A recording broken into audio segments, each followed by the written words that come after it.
welcome. Welcome everyone. It is once again Wednesday. Let me configure all of these things as usual. Alright, we got the chat, we got the this thing, the layout mode. Whoops. We got this thing right here, this thing. Look at this, chat is right there. And then, gotta make sure you don't, okay, block input is true. And then you make the window larger. And then everything's good. Alright, hold on. It's really hot today. You might have noticed the title of the stream is... Actually, I can't even see that emoji. This should be a melting face emoji. But we got the sun emoji, we got the melting.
Am I back?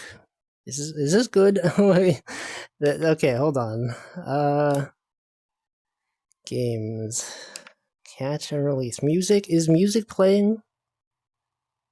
I don't hear any music. Do you hear me? Am I alive? I can see the mic. The mic. Okay, hold on. Open this game. There's no music, but I'm playing music. Encoding overloaded. Consider turning down video settings or using a faster encoding rate. Is it like too hot for my computer? Like it's... I don't know. I don't know. Okay, starting okay, VR is opening now. Can you see this? Is this visible? Is this good? Are we good now? Desktop settings. We're good? We're good now? Okay, why do I look so small? Where the heck is the music? I'm playing music. It's not. Oh, it's not even playing. Okay. Are we good now? Hold on. But also, gotta configure the mouth tracking. Okay, now it's good. I gotta configure all this again. Layout mode. Got the windows, you got the chat right there. And then you do this. Alright. But I also gotta recenter myself. Okay, now we're good. And Windows. Alright, okay. Okay, well, welcome everyone. Hold on, I still need to greet everyone. Welcome Stream Elements, welcome Stanley, Michael, Crespian C, Dark Nomad, Delicious Smile, Yuko, Incognito. It's actually Incognito. CL, Nutritious, Cole, Slime Molder, Essie. Did I welcome? No, Doc is here. I already greeted you. You can't be waving twice, because then I won't remember. Altchkar and myself and that's everyone. Okay, that's everyone. Anyway, it's too hot today. I'm like sweating. It's crazy. Sometimes I consider not even doing VR on Wednesdays. It's like, you know, in the summer when it's like really hot and you put on like your VR headset and you start sweating, you know? I don't know, unpleasant. Maybe I should get my air conditioner installed soon. I don't know. Anyway, what VR headset do I use? There's details about everything I use if you scroll down on the page. Everything is there. How hot is it? I don't know. You can look it up. New York City weather. It's like 90 Fahrenheit-ish, which would be about 32 or 33 Celsius. And then, you know, you're gonna have people that are like, oh, that's not even that hot. And we had that last week. Last week I said it was hot, and then someone in chat was like, oh, that's not hot. You think that's hot? You try living... And then I went on this whole thing, like, people always do this. People are always talking about how it's worse in other parts of the world. I don't have to repeat that conversation. We already know. Anyway, it's hot. It's 87 here. 20 is like room temperature. It's like 68 Fahrenheit. Anyway, not to imply that you were saying this, Incognito. I'm just preempting it, because this kind of stuff always happens. You can't say anything without someone being like, that's not even that bad. But yeah, it's Wednesday, and now I'm doing it. You know, no one even brought it up, and I preemptively brought it up. It's kind of messed up, you know? The kind of things that happen sometimes. When a streamer says something, and then they're like, no, but I didn't mean this. I'm going to anticipate people saying these things, and then, you know, someone that's just joining is like, what did they do to you? Streamer... Oh yeah, I am in fact doing it. Yeah, 20. Oh, that's not even that hot. That's room temperature. Yeah, Wolfie. I can't believe Wolfie's doing that. But yeah, you know, you ever watch a streamer, and then they have to apologize for everything, and they're like, what happened? What happened to this streamer that they feel they need to justify this very normal thing? Did something bad happen to them that they feel like they need to clarify every time? Welcome, Choco. Currently in Vegas for the 4th time. Wait, is the music playing? What's happening? Why does the music keep stopping? That's weird. Vegas, sorry, West Coast. For the 4th time in under 2 months. Currently 109 Fahrenheit. Damn. But yeah, do you guys know there's a thing called a wet bulb temperature? It's like, you know, in a lot of places it's like really... Temperature's really high, but it's also like not humid, so it's like not actually that bad. Relatively. Like I'm doing this whole thing where I'm like, oh, actually it's not even that bad. But like, you know, if you consider humidity, lower temperatures could be more deadly if it's more humid. Vegas has that. It's like just really dry, right? It's too hot, the bulb isn't even wet. An experience that is really weird, yeah. It's like, it's scary. When you ever look at the weather and it says like, oh, it's only, whatever, this degrees, and then you experience it and you're like, why is this so hot? This isn't even like the hottest temperature I've experienced. And then you look at the humidity and you're like, oh, frick. Actually, that's why. The sweat evaporates. Yeah, then you get like, you know, heat exhaustion and all that. They use it in the army to determine how much they can work you without hurting you. Oh, that army. Always out there min-maxing things.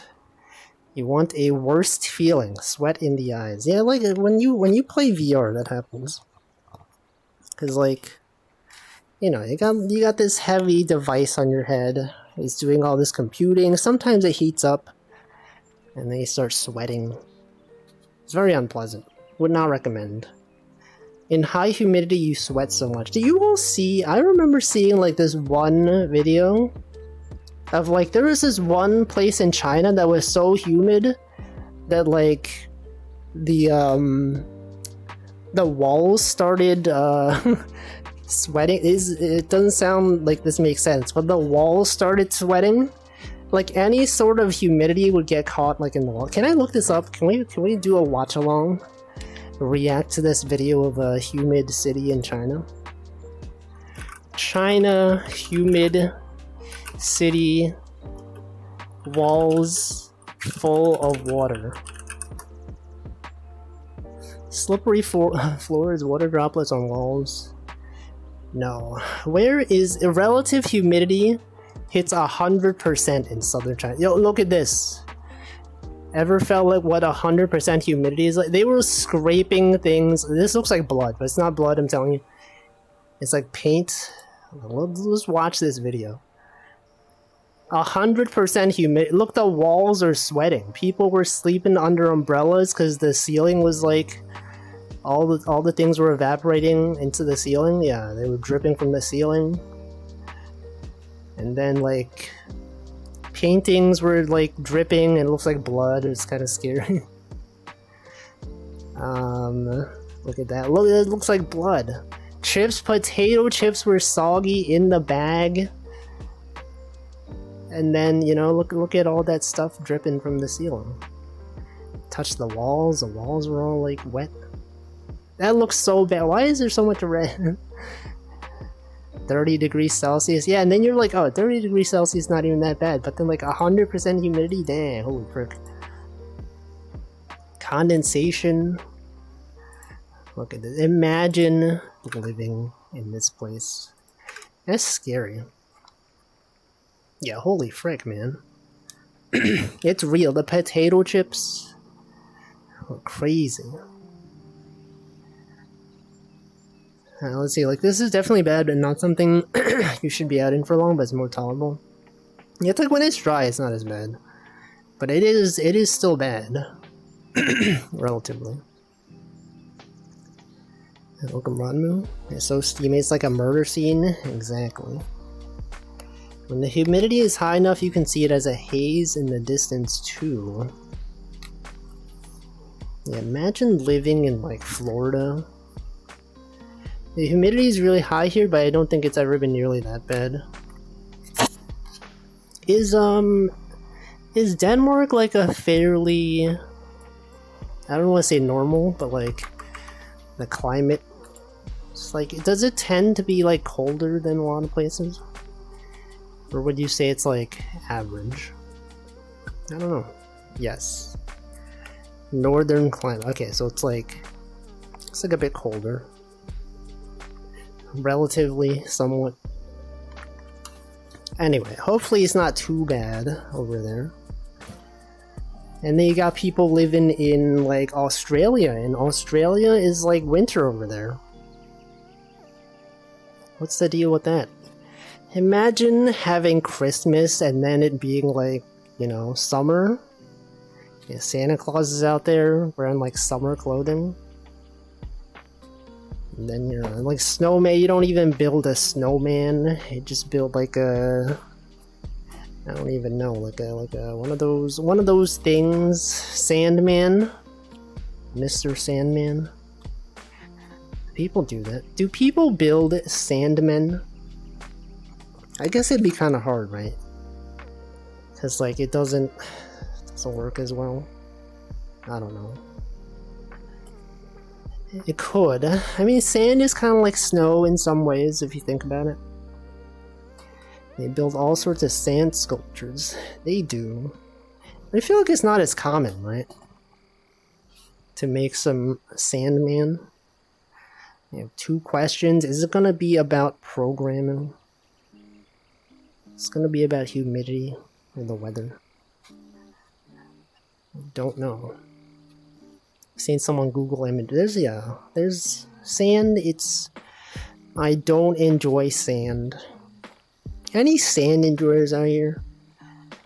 I feel like people tend to like, when it's like summer, they're like, oh, let's go to the beach. Let's have fun in the sand. I'm just like, I don't like that. I don't want to be on the beach. And I thought it was weird for not liking it, but at work, during lunch, you talk with the coworkers. One of my coworkers also said that he hates going to the beach, and I'm like, finally, someone understands. He was very adamant about hating the beach. I was like, that's me, I understand. Anakin Skywalker, Sandman, Mr. Sandman, give me your sand. Give me the man of the sand, the Sandman.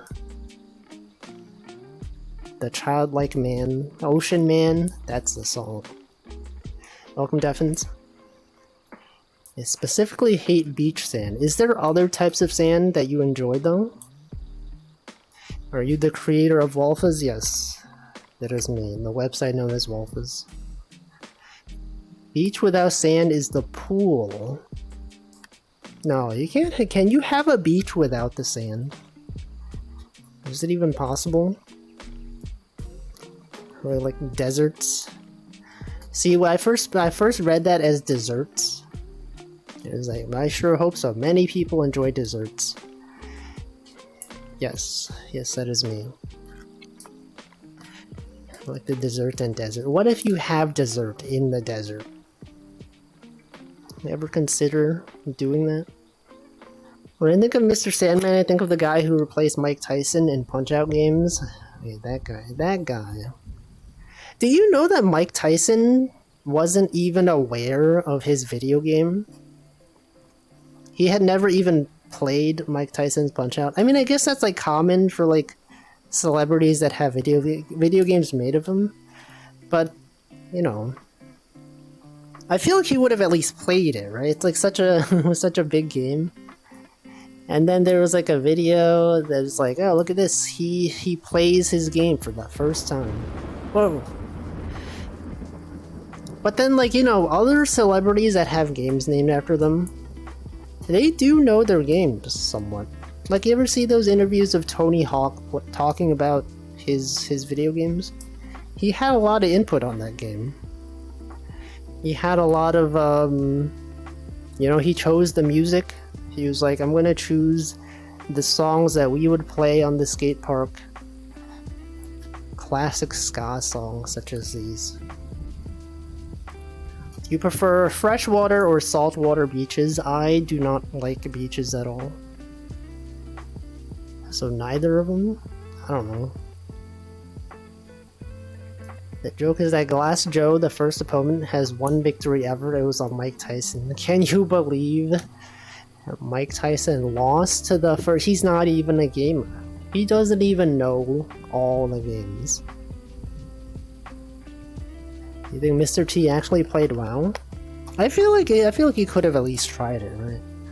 They probably had him create a character. He probably didn't really understand what was happening.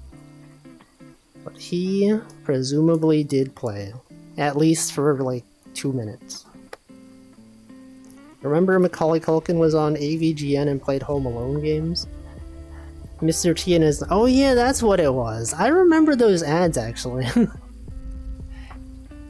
I totally forgot about it until just now.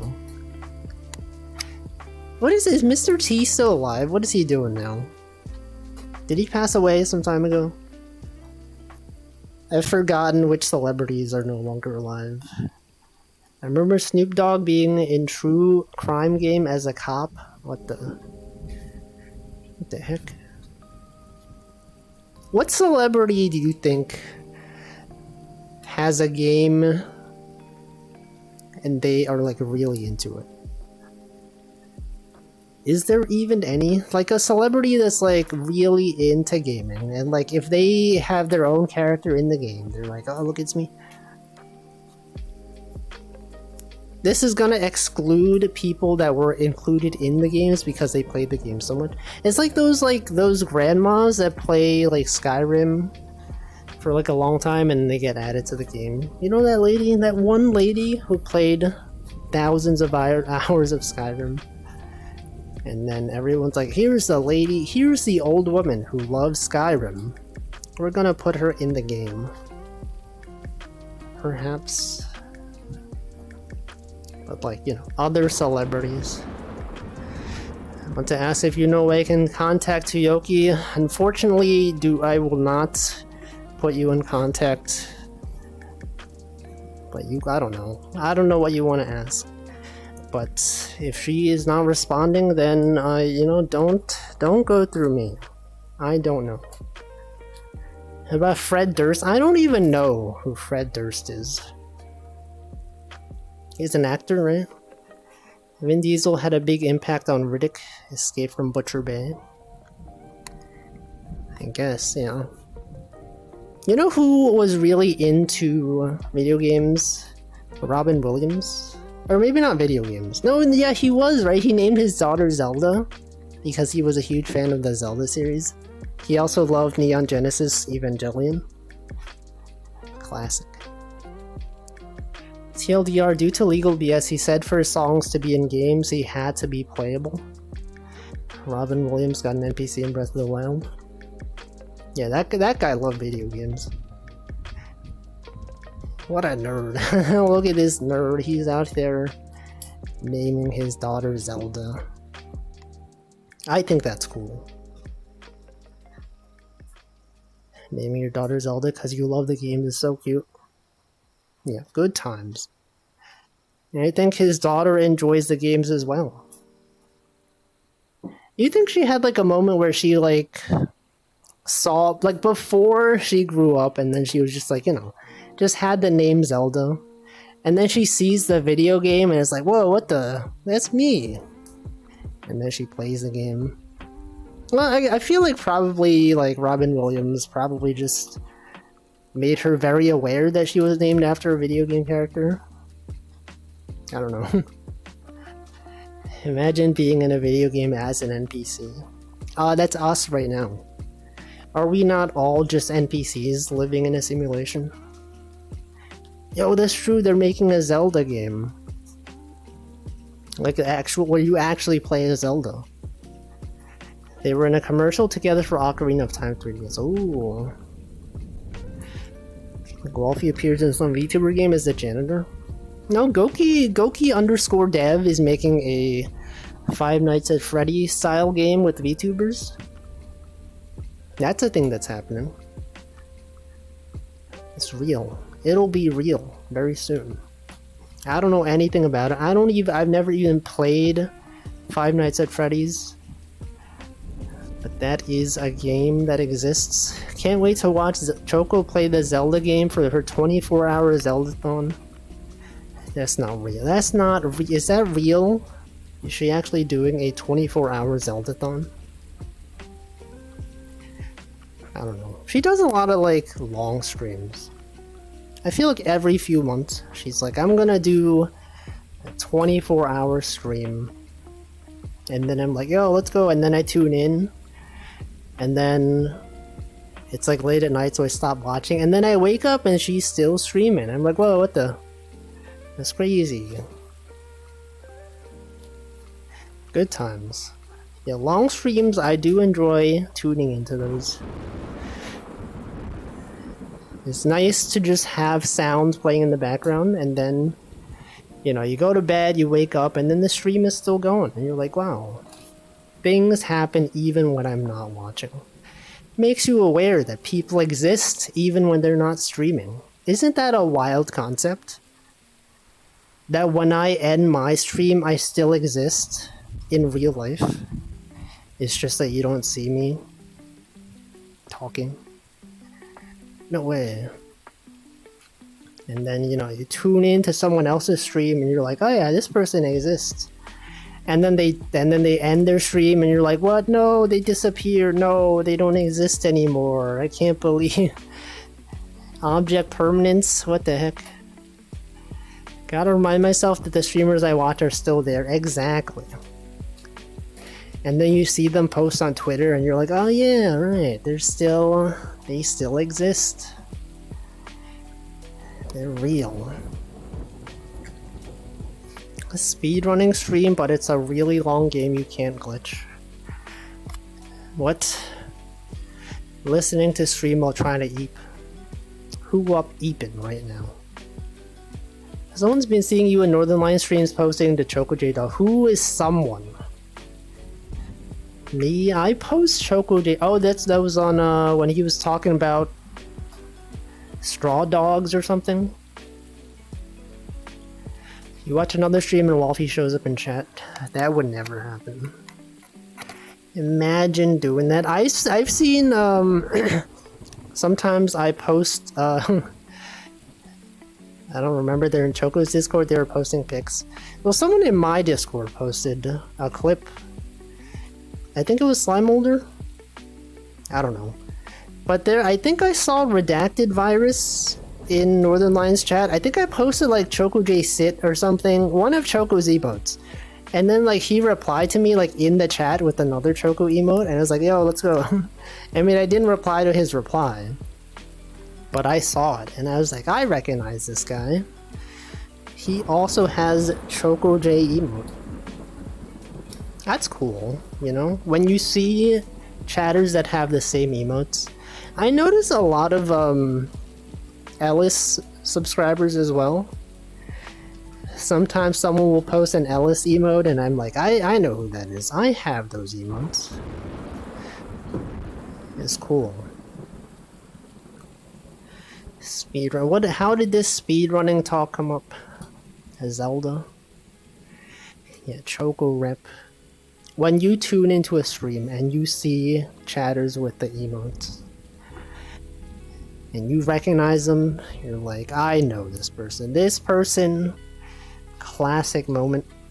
I like when I see my own messages in clips as a chatter. Because, like, you know, sometimes Northern Lion will say something and it goes viral. And then, you know, I'll check the VOD. And it's like, look, I remember this. I was watching when this happened. And then I tune in and I see my emotes in there. Not my emotes, but like the emotes that I post from streams. Yeah, it's fun. And then you're like, I was there. I have evidence that I was there. Has that ever happened to you? Have you ever seen yourself in a clip and thought, I sure am glad I'm in this moment right now? I remember tuning into a really obscure streamer I like watching that only gets 9 to 10 viewers at best, and seeing one of Choco's regulars there, I was like, holy frick, how do you know of this stream? Yeah, that happens sometimes too. So there's like sometimes when like I see like, you know how like when you are in a chat for long enough, you kind of recognize some of the regulars. You're like, oh yeah, this person usually posts in this person's chat.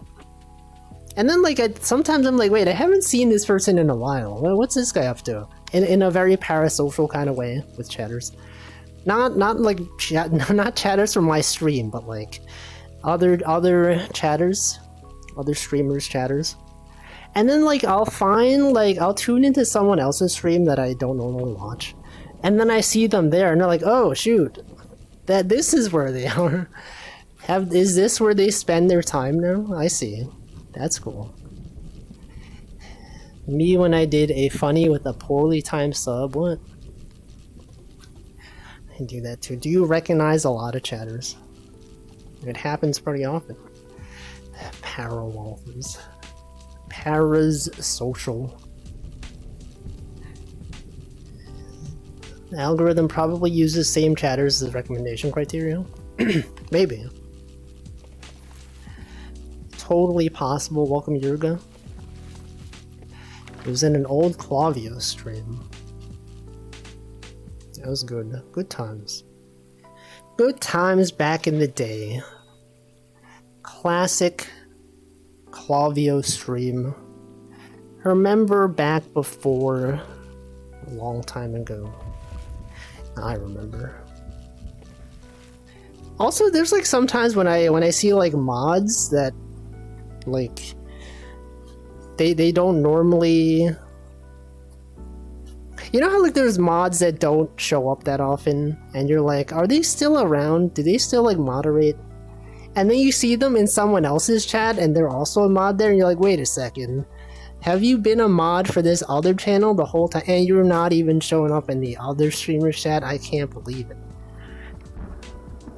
Betrayal. They're not even here. Remember the old... Yeah, look, Clavio never uses the old model anymore. What's up with that? I remember the old model.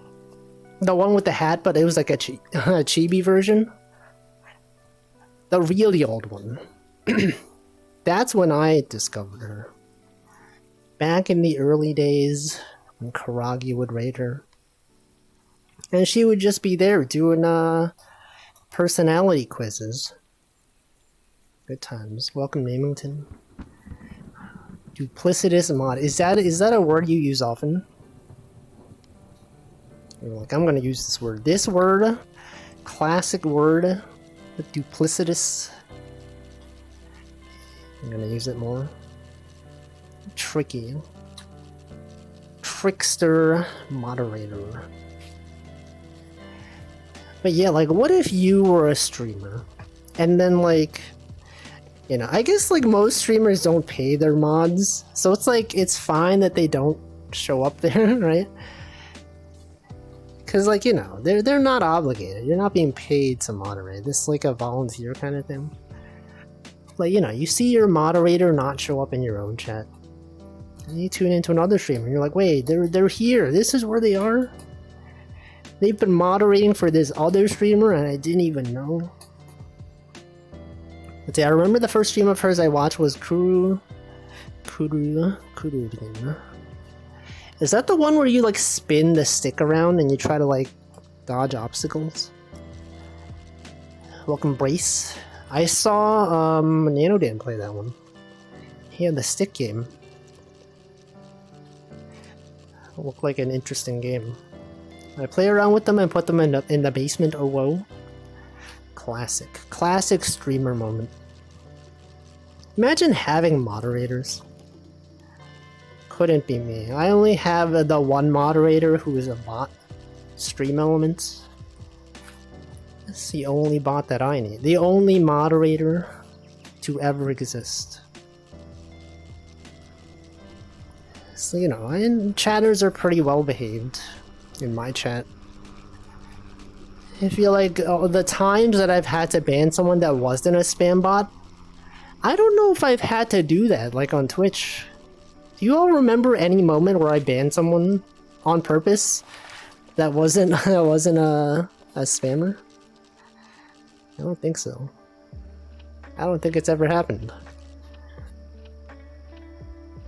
I've seen one guy who personally would have banned, but I didn't. Poor guy. Well, I accidentally banned someone. That didn't count. That's when I VR stream and I accidentally like tap on something. But he went away. Was it Mushroom? Do you remember that guy? Mushroom with a bunch of numbers.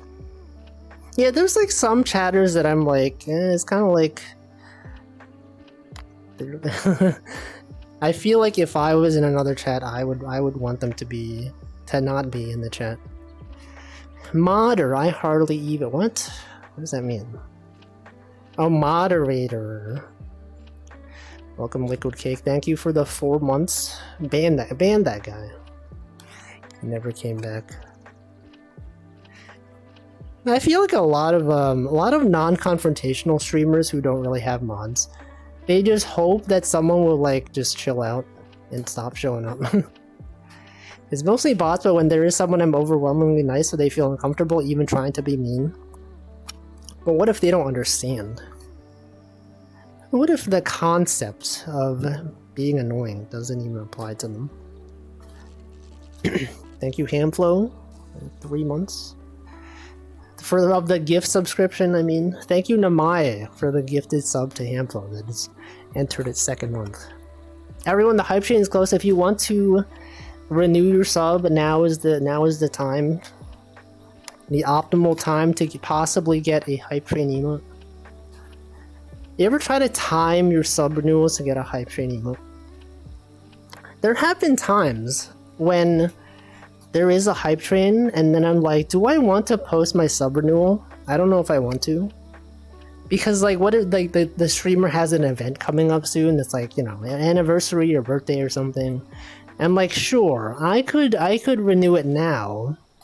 However, it's more likely that on the day of their anniversary will be better odds for this.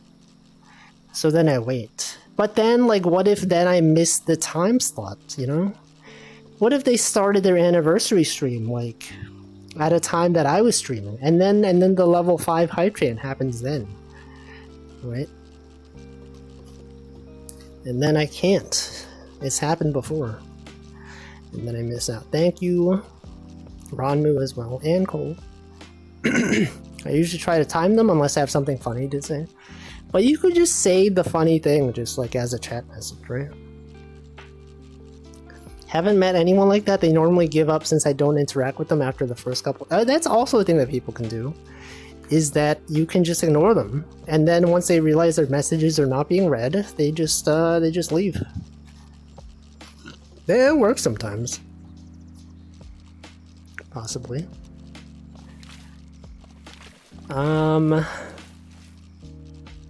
Mostly use them either to say hi or post them when a bunch of people did so I don't disrupt the stream. Classic. You gotta optimize for hype train emotes though. Level 2 hype train. Too many variables, just never subscribe. Yeah, imagine subscribing. Especially since they raised the price of subscriptions. At least in the US. I don't know about other countries, but in the US the price has gone up. And that's when you gotta wait until September. And then September. Are there multiple hype train emotes? Yes. If you click on this thing right here, it shows you the emotes. Now the messed up part is that they show you the emotes for the tier after the current one.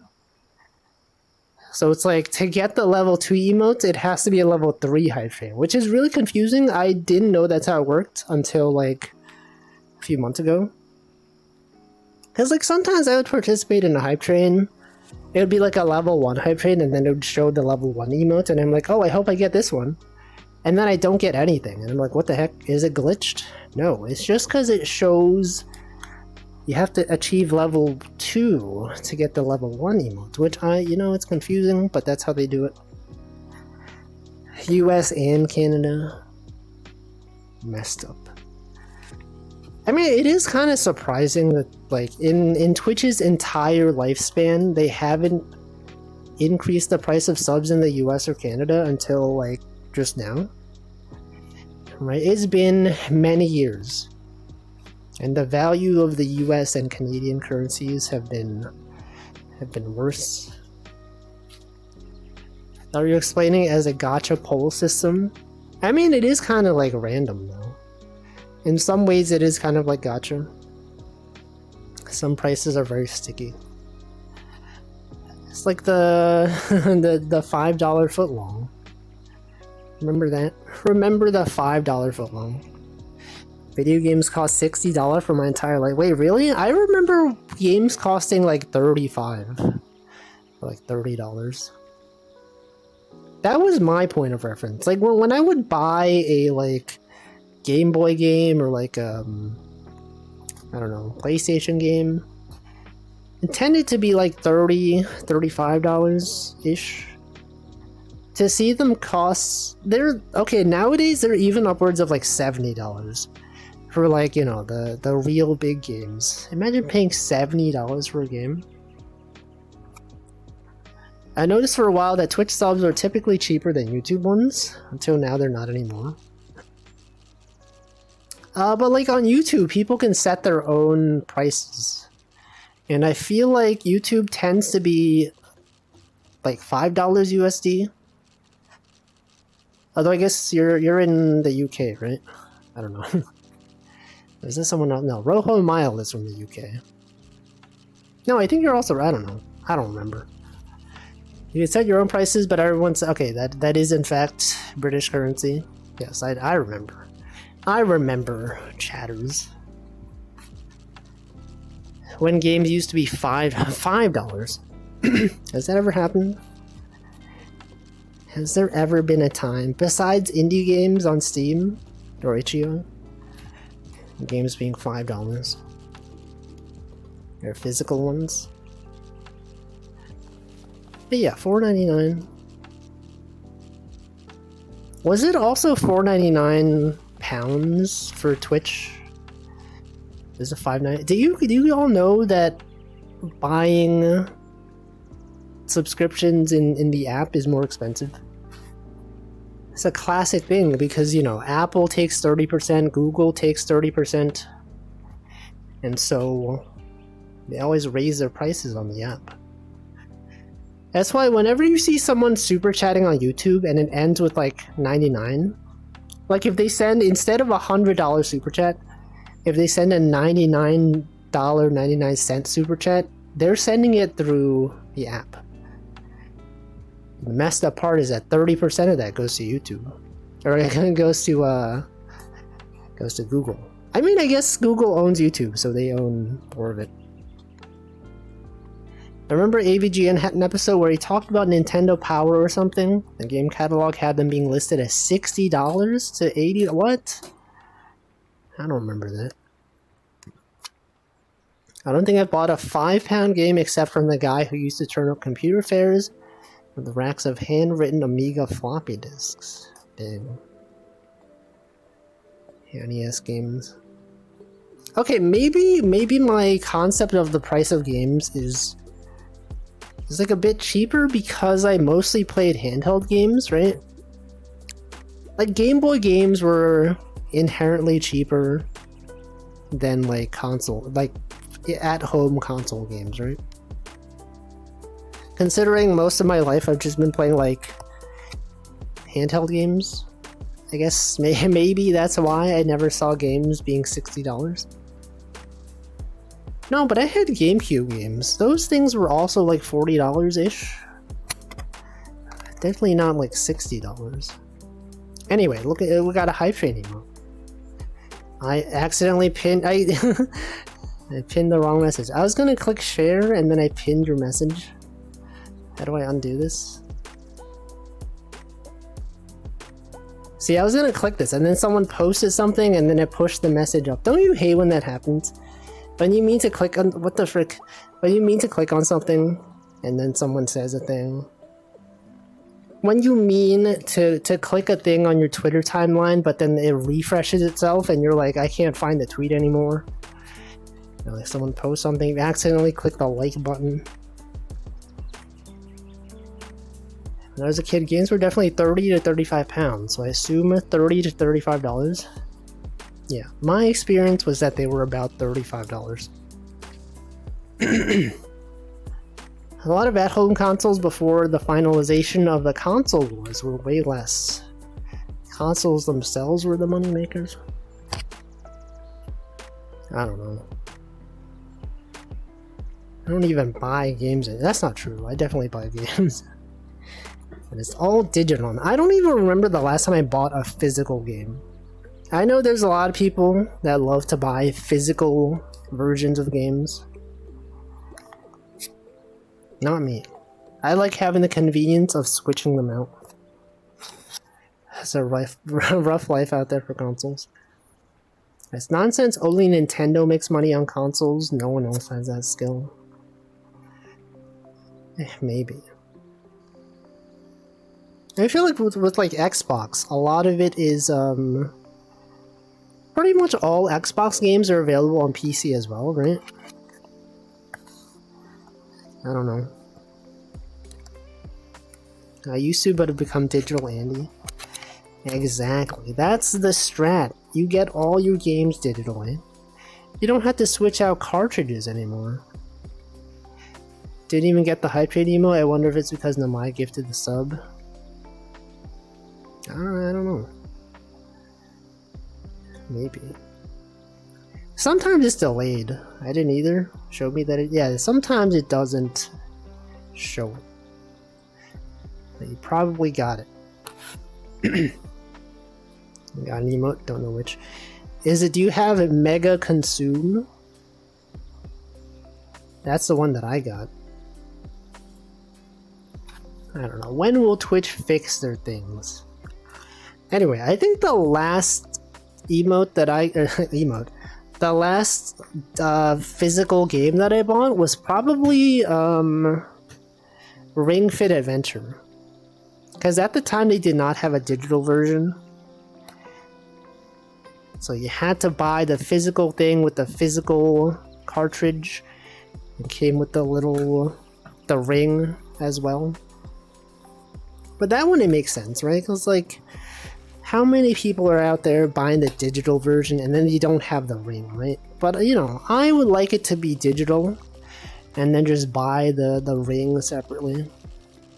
But at the time they didn't have that. They have those. Don't know how to tell which is newest. I think the newest ones don't have the hype prefix at the front of it. Actually, I guess, I don't know, that one's not a hype one, right? It doesn't have the word hype in it. Does it have a digital version now? I would have assumed it would be physical forever. I think in Japan it has a digital version. And they do sell the ring separately.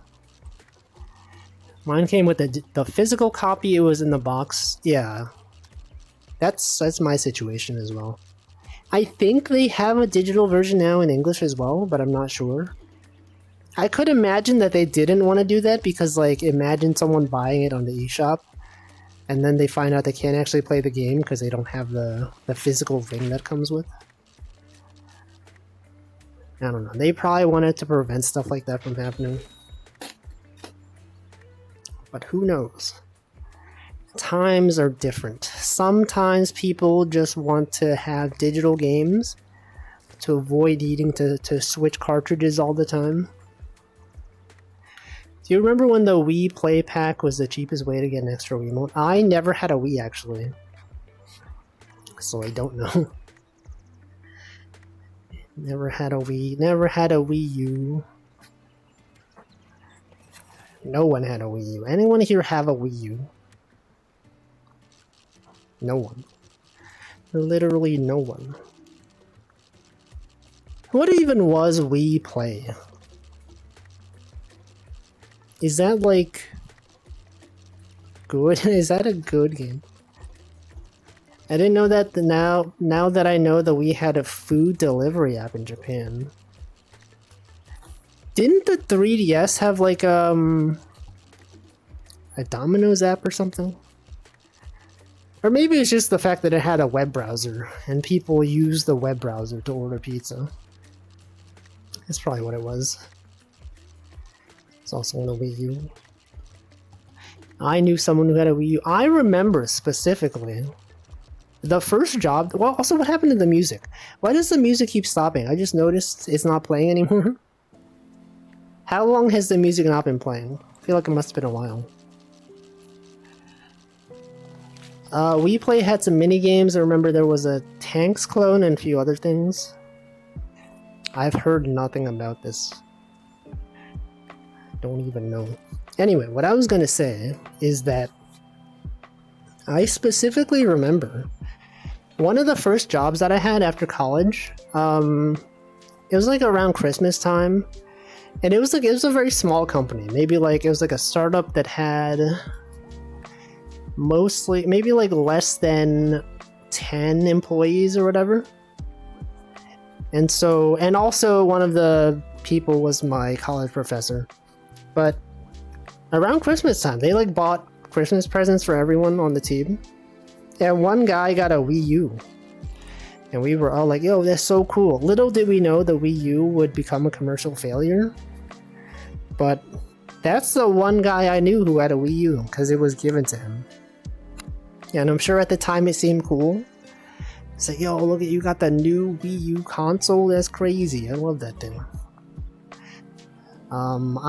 They gave me a Crunchyroll gift card for 1 year.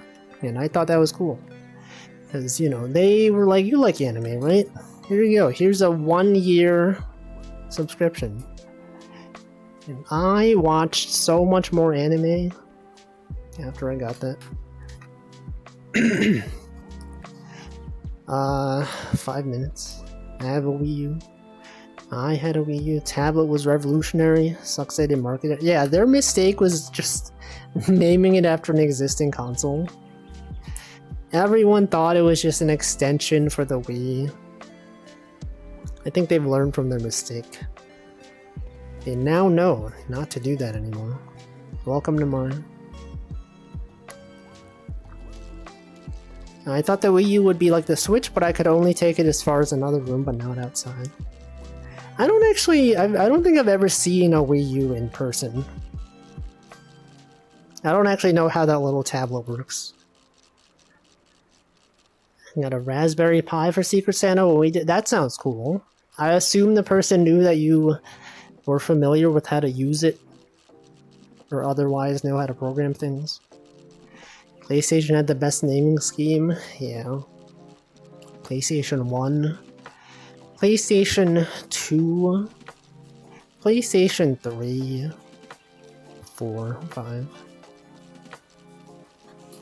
What if they called the new system the Switch U? What if they called it the new Switch? Isn't it messed up that they called it the new Nintendo 3DS? You're like, oh, look at this, I got a used new Nintendo 3DS. A new mint condition, a new Nintendo 3DS. Anyway, I'm gonna hydrate. It is 6 p.m. And as you know, it's really hot. So you must also make sure that you hydrate. Make sure you don't get dehydrated.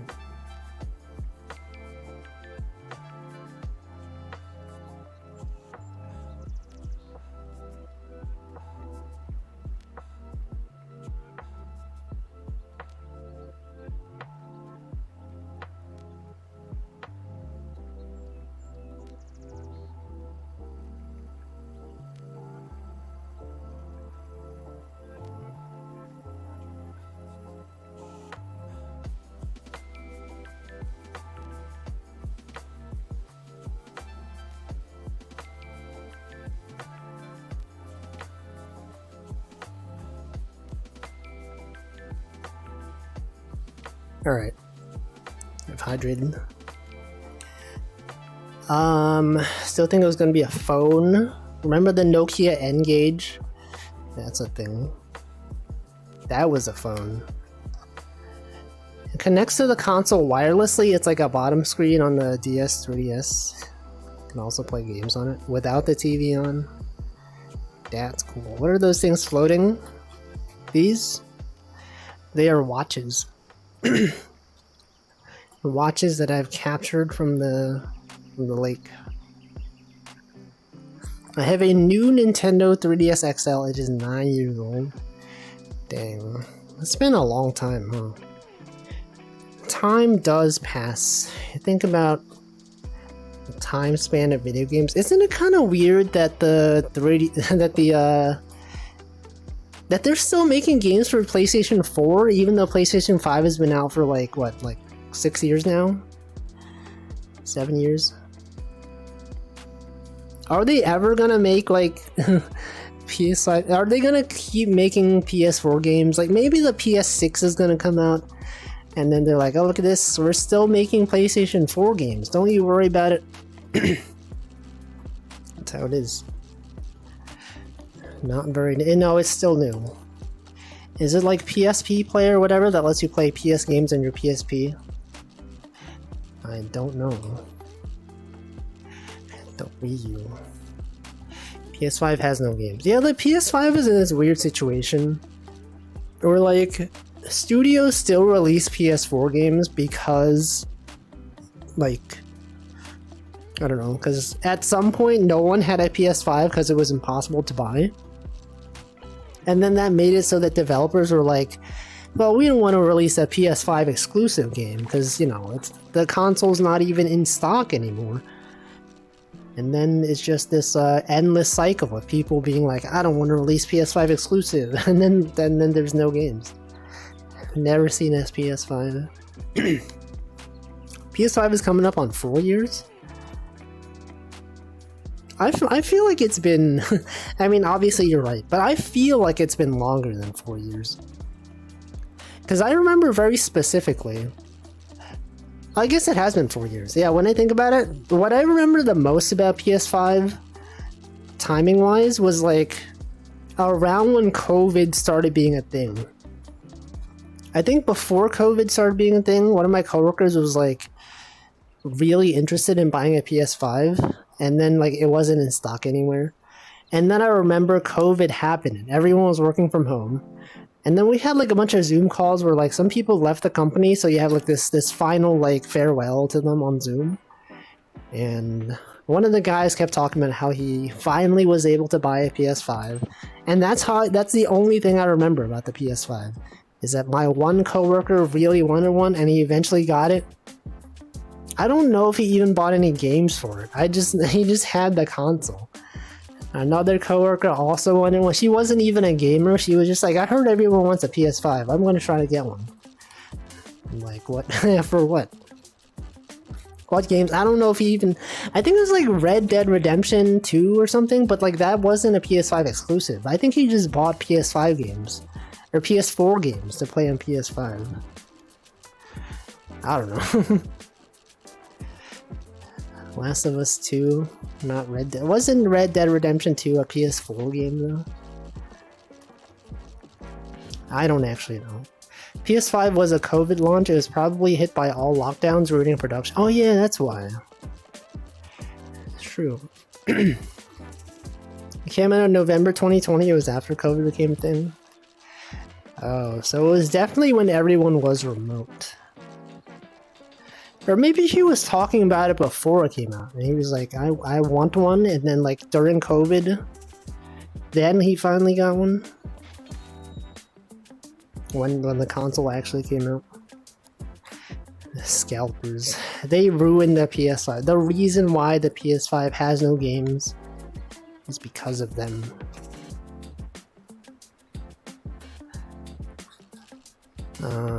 Scalpers. What games? We don't even know. Chip shortage. True. A Virtual Boy. Good old virtual consoles. The thing that kills your eyes. You think they'll ever do that again? Do you think Nintendo would ever focus on VR software and hardware? Or do you think they're too afraid of their past failures with the Virtual Boy? They're like, oh, we're gonna release a console. Put it on your head. Don't worry about the thing from the past. They did the 3DS, it wasn't all that bad. You know, I always forget that the 3DS had actual 3D functionality. Like, that's obviously why it's called the 3DS, but like, when I got it, it was like a cool gimmick at first, and then like, after some time, I always turned it off. So like, when they announced the 2DS, I was like, that makes sense. Like, did anyone actually use the 3D on the 3DS? I feel like, I don't know, I don't know anyone who really cared that much about it. It was cool at first, you know, they had those mini games. What is it, like Face Raiders or something? Where you take a photo of yourself and then like it's flying around your room. You got like these like QR codes you gotta scan. Those things. Did for Kid Icarus and Ocarina of Time. I don't know. I remember like trying it for Animal Crossing and thinking like, oh, this is kind of cool. And then totally forgot about it. I think Nintendo have kind of decided they're going to be portable primarily. Not sure they'd be doing VR. Or at least games that are VR only. But what if it's portable VR? What if it's like the Apple Vision Pro? Where you could just wear it anywhere. What if they did that? Yeah, the Nintendo Labo, but that wasn't like real VR. It's just like VR adjacent. I guess it is kind of VR. You do put it on your head. But it didn't have like, you know, like hand tracking and like 6 degrees of freedom or whatever. And you see Nintendo selling a $5,000... No, they're going to lower the price significantly. It's going to be like the Switch hardware. But better. Japan seems to value the home console a lot less nowadays. Maybe. I mean, I feel like the Switch was a really good idea. Obviously, you know, given the history of it, the failure of the Wii U, and then them trying a similar thing with the Switch, and then it actually working well. And now everyone's like, yo, look, portable gaming, that's a new strat. It's like how people love the Steam Deck, because they can play their console games on the go. They've revolutionized the industry. It's mostly for looking around. They make it out of cardboard and force you to assemble it. Yeah, and then they discontinued the Labo. I thought it was a cool idea, but I had no interest in actually making one. I still think it's funny that years after releasing a tablet-like console, they also released a stylus for it. Isn't it wild that the Switch, when it came out, did not have Bluetooth support for like wireless headphones? And then like just like 2 years later, they suddenly were like, hey, here's like an update that enables it. It was possible the whole time, we just never enabled it. It's like, really? This isn't a thing you could have done like at launch? Took you like 2 years to do this? I don't know. I really like the Switch. It has no personality. No, it has so much personality. Unless you mean, I guess what you mean probably is like the UI, right? Like the previous Nintendo consoles, they all had like, you know, nice background music. The settings menus had their own songs. The Wii Shop had like memorable music. And the Switch is just like, it's just quiet, you know? Which is fine in some ways, but also could have been cooler. Yeah, music. Switch was pretty cool. I basically never used the dock. But by switching the washer, what the... I pretty much have my Switch in the dock all the time. Oh yeah, themes as well. There are shortcomings in using Bluetooth headphones, aren't there? Oh yeah, but like people expect it, right? Obviously there's shortcomings.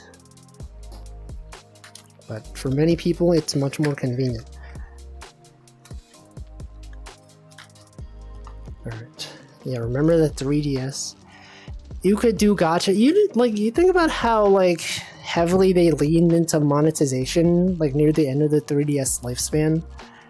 Remember that game where you could like, what was it called? I forget. Like there was like a pink rabbit and you could basically like gamble for like icons.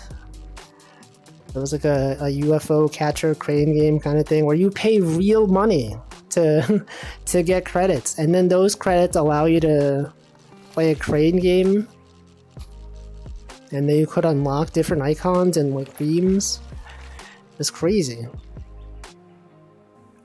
The Bluetooth on it is very off by at least 2 seconds. Okay, that's like too much. It's way too long. But hey, some people it's fine. Some people don't mind. Welcome, Admiral Kobayashi. Did I mention it's really hot? I sure did. I sure did mention it's really hot. It continues to be really hot. So hot. Pay-per-play digital arcade games are crazy, but quite a thing in Japan. Yeah. Actually, I remember, back when the App Store... Well, I think like back when the iPad first came out, there was like this series of arcade games that I used to play called DJ Max Technica. It's like a rhythm game. But The same developers released an iPad game, and it was the same monetization as if you were in the arcade, in the sense that like every time you played a song, you needed to like pay credits. Like, you know, classic arcade game thing. You play a song, you put in like a bunch of quarters, you can choose 3 songs. But they did the same monetization scheme on iPad. Yeah, DJ Max. It was like, yeah.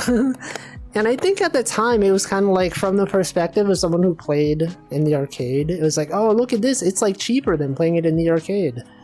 But then like thinking about it, it's like that was like kind of really stupid. Imagine if games were like that today.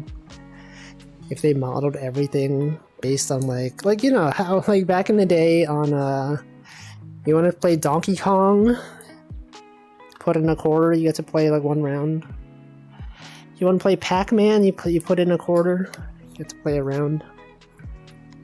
Imagine if all games were like that. It'd be too much. Throw a towel in the freezer for a while next time and bring it out for use. Oh, for it being too hot.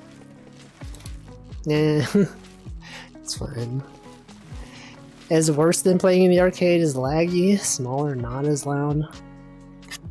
It is true. Anyway, that was a game that existed. What was my favorite arcade game? I mean, there was a time when I was really into the game that I mentioned, DJ Max Technica 2. I knew a lot of people that were really into it. It was actually kind of funny because I think at the time there was like on Twitter some people that followed me, and they started associated with someone who was like eventually revealed to be an awful person. But then they were like, oh, I hate how that Wolfie guy only tweets about DJ Max Technica nowadays. It's so annoying. And I'm like, I don't even talk about it that much. What, just because I go to the arcade and play this game? Anyway, it was fun. It's good times. I met some people through it. You go to the local arcade, wait online. They had a whole system. You have like your own card that you scanned. I guess it wasn't scanned. You put the card in the thing, and then you know it connected it with your account, and it was cool. To play some songs. I wasn't very good at it though. I could never even do like the hard level songs. But some people were really good at it. Some of the best players in the country. And they were there. Anyway, that was good times. And then the arcade that I went to closed down. And I never played that game ever again. But sometimes I see people at conventions. Like, sometimes people stream when they're at conventions and they go to like the arcade room or whatever. And sometimes DJ Max Technica is there. And I see it and I'm like, oh, I remember that game. That game was fun. DJ Max, U-Beat, Pump It Up, Groove Coaster, Sound Voltex, classic games. Everyone knows those games. What about 2DX? Everyone knows 2DX. What about the washing machine game? Go like this. Waka.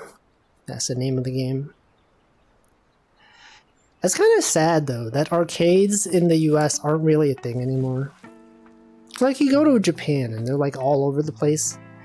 They got lots of people there having good times playing arcade games. And then in the US it's like nothing. Sometimes there's like a round one arcade in some places in the US. But like aside from that, that's pretty much it. You got like some like legacy like classic games like Donkey Kong. You know those cabinets that just have like Pac-Man. Yeah, Dave and Buster's, they just have like those kinds of games. I don't know. Could never deal with 2DX. I never had any local washing machines. Dang. I mean, I've also never played those. I don't think I'd be good though. my reaction speed is definitely like a bit too slow. Still fun though. Had some good times playing those games. Actually, I think like when I went to Japan, I don't think I played any arcade games. No, that's not true. I played Aikatsu. Okay, that's like the only thing. I only played Aikatsu and Prepara, but I never played like 2DX or like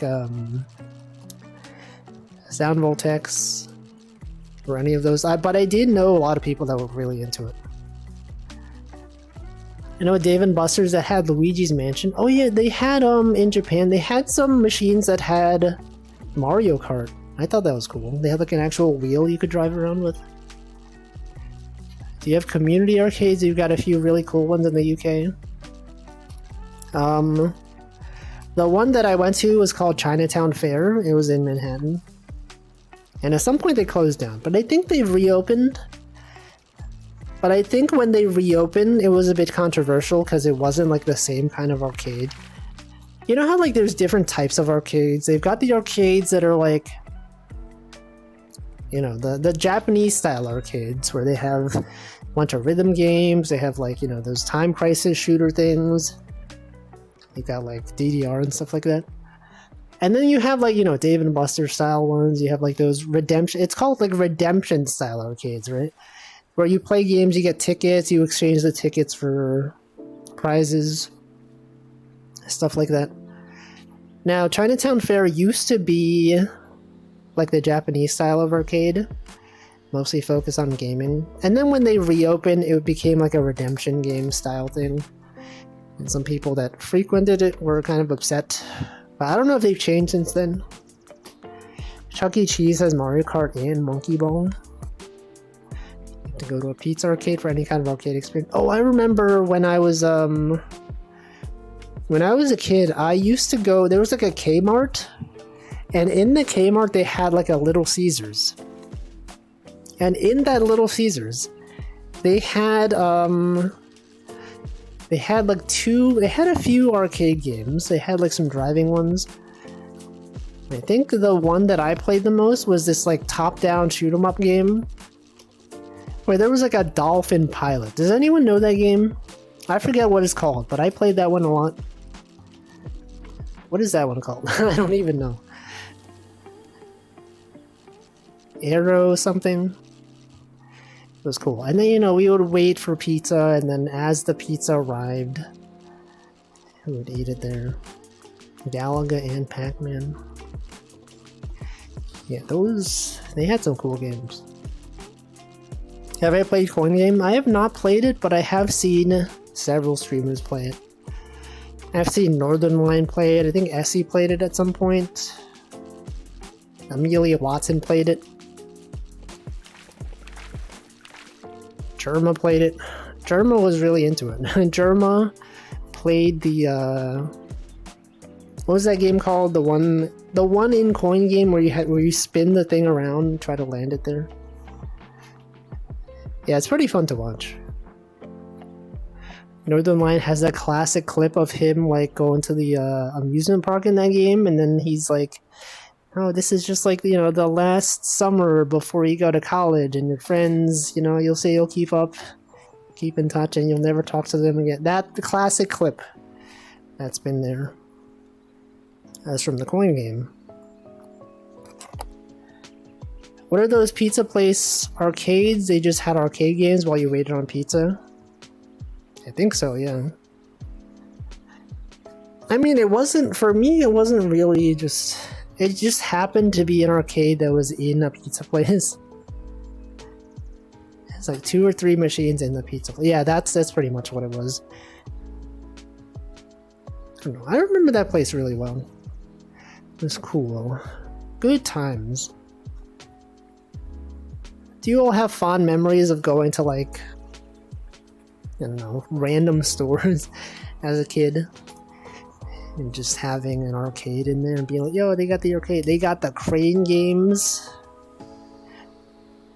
Isn't it weird how, like, in the US, Crane games are so, like, frowned upon? Because, like, it feels so much more scammy in the US, right?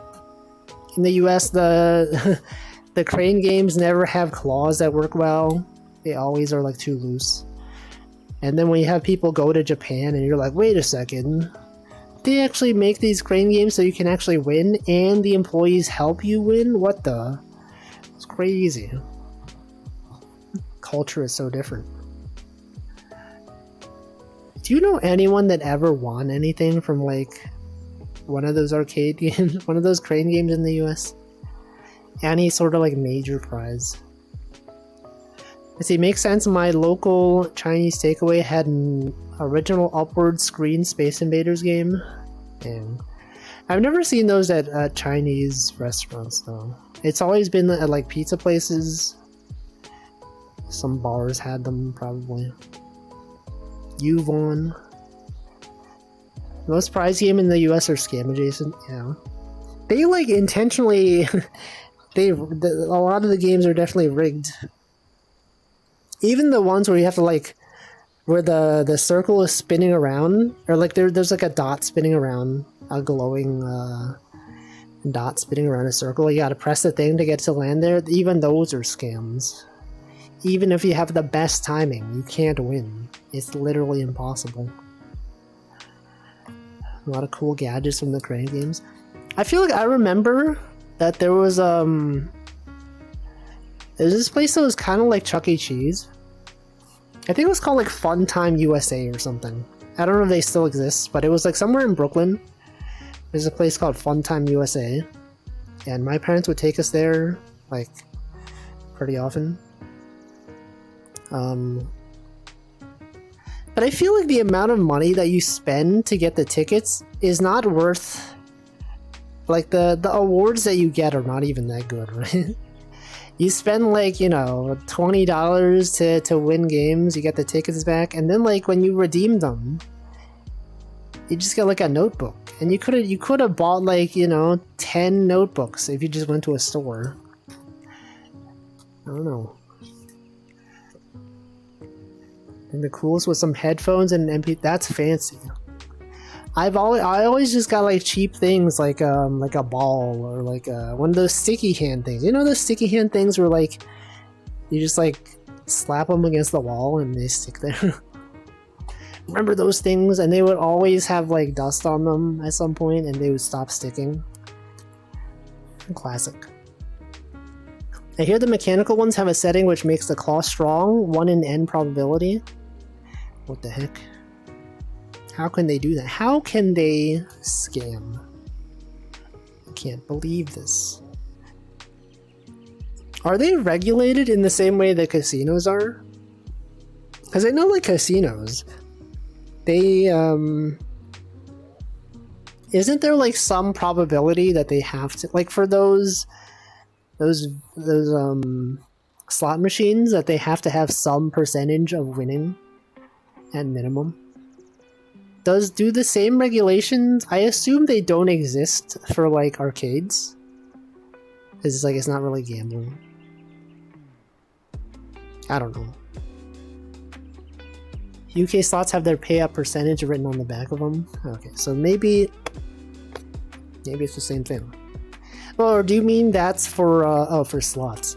But like for arcades though, I'm assuming those are unregulated. They could just set them to like an impossibly low amount and it would be fine. I don't know. It's messed up. People can just do things and get away with it. Anyone ever been to a pachinko parlor in Japan?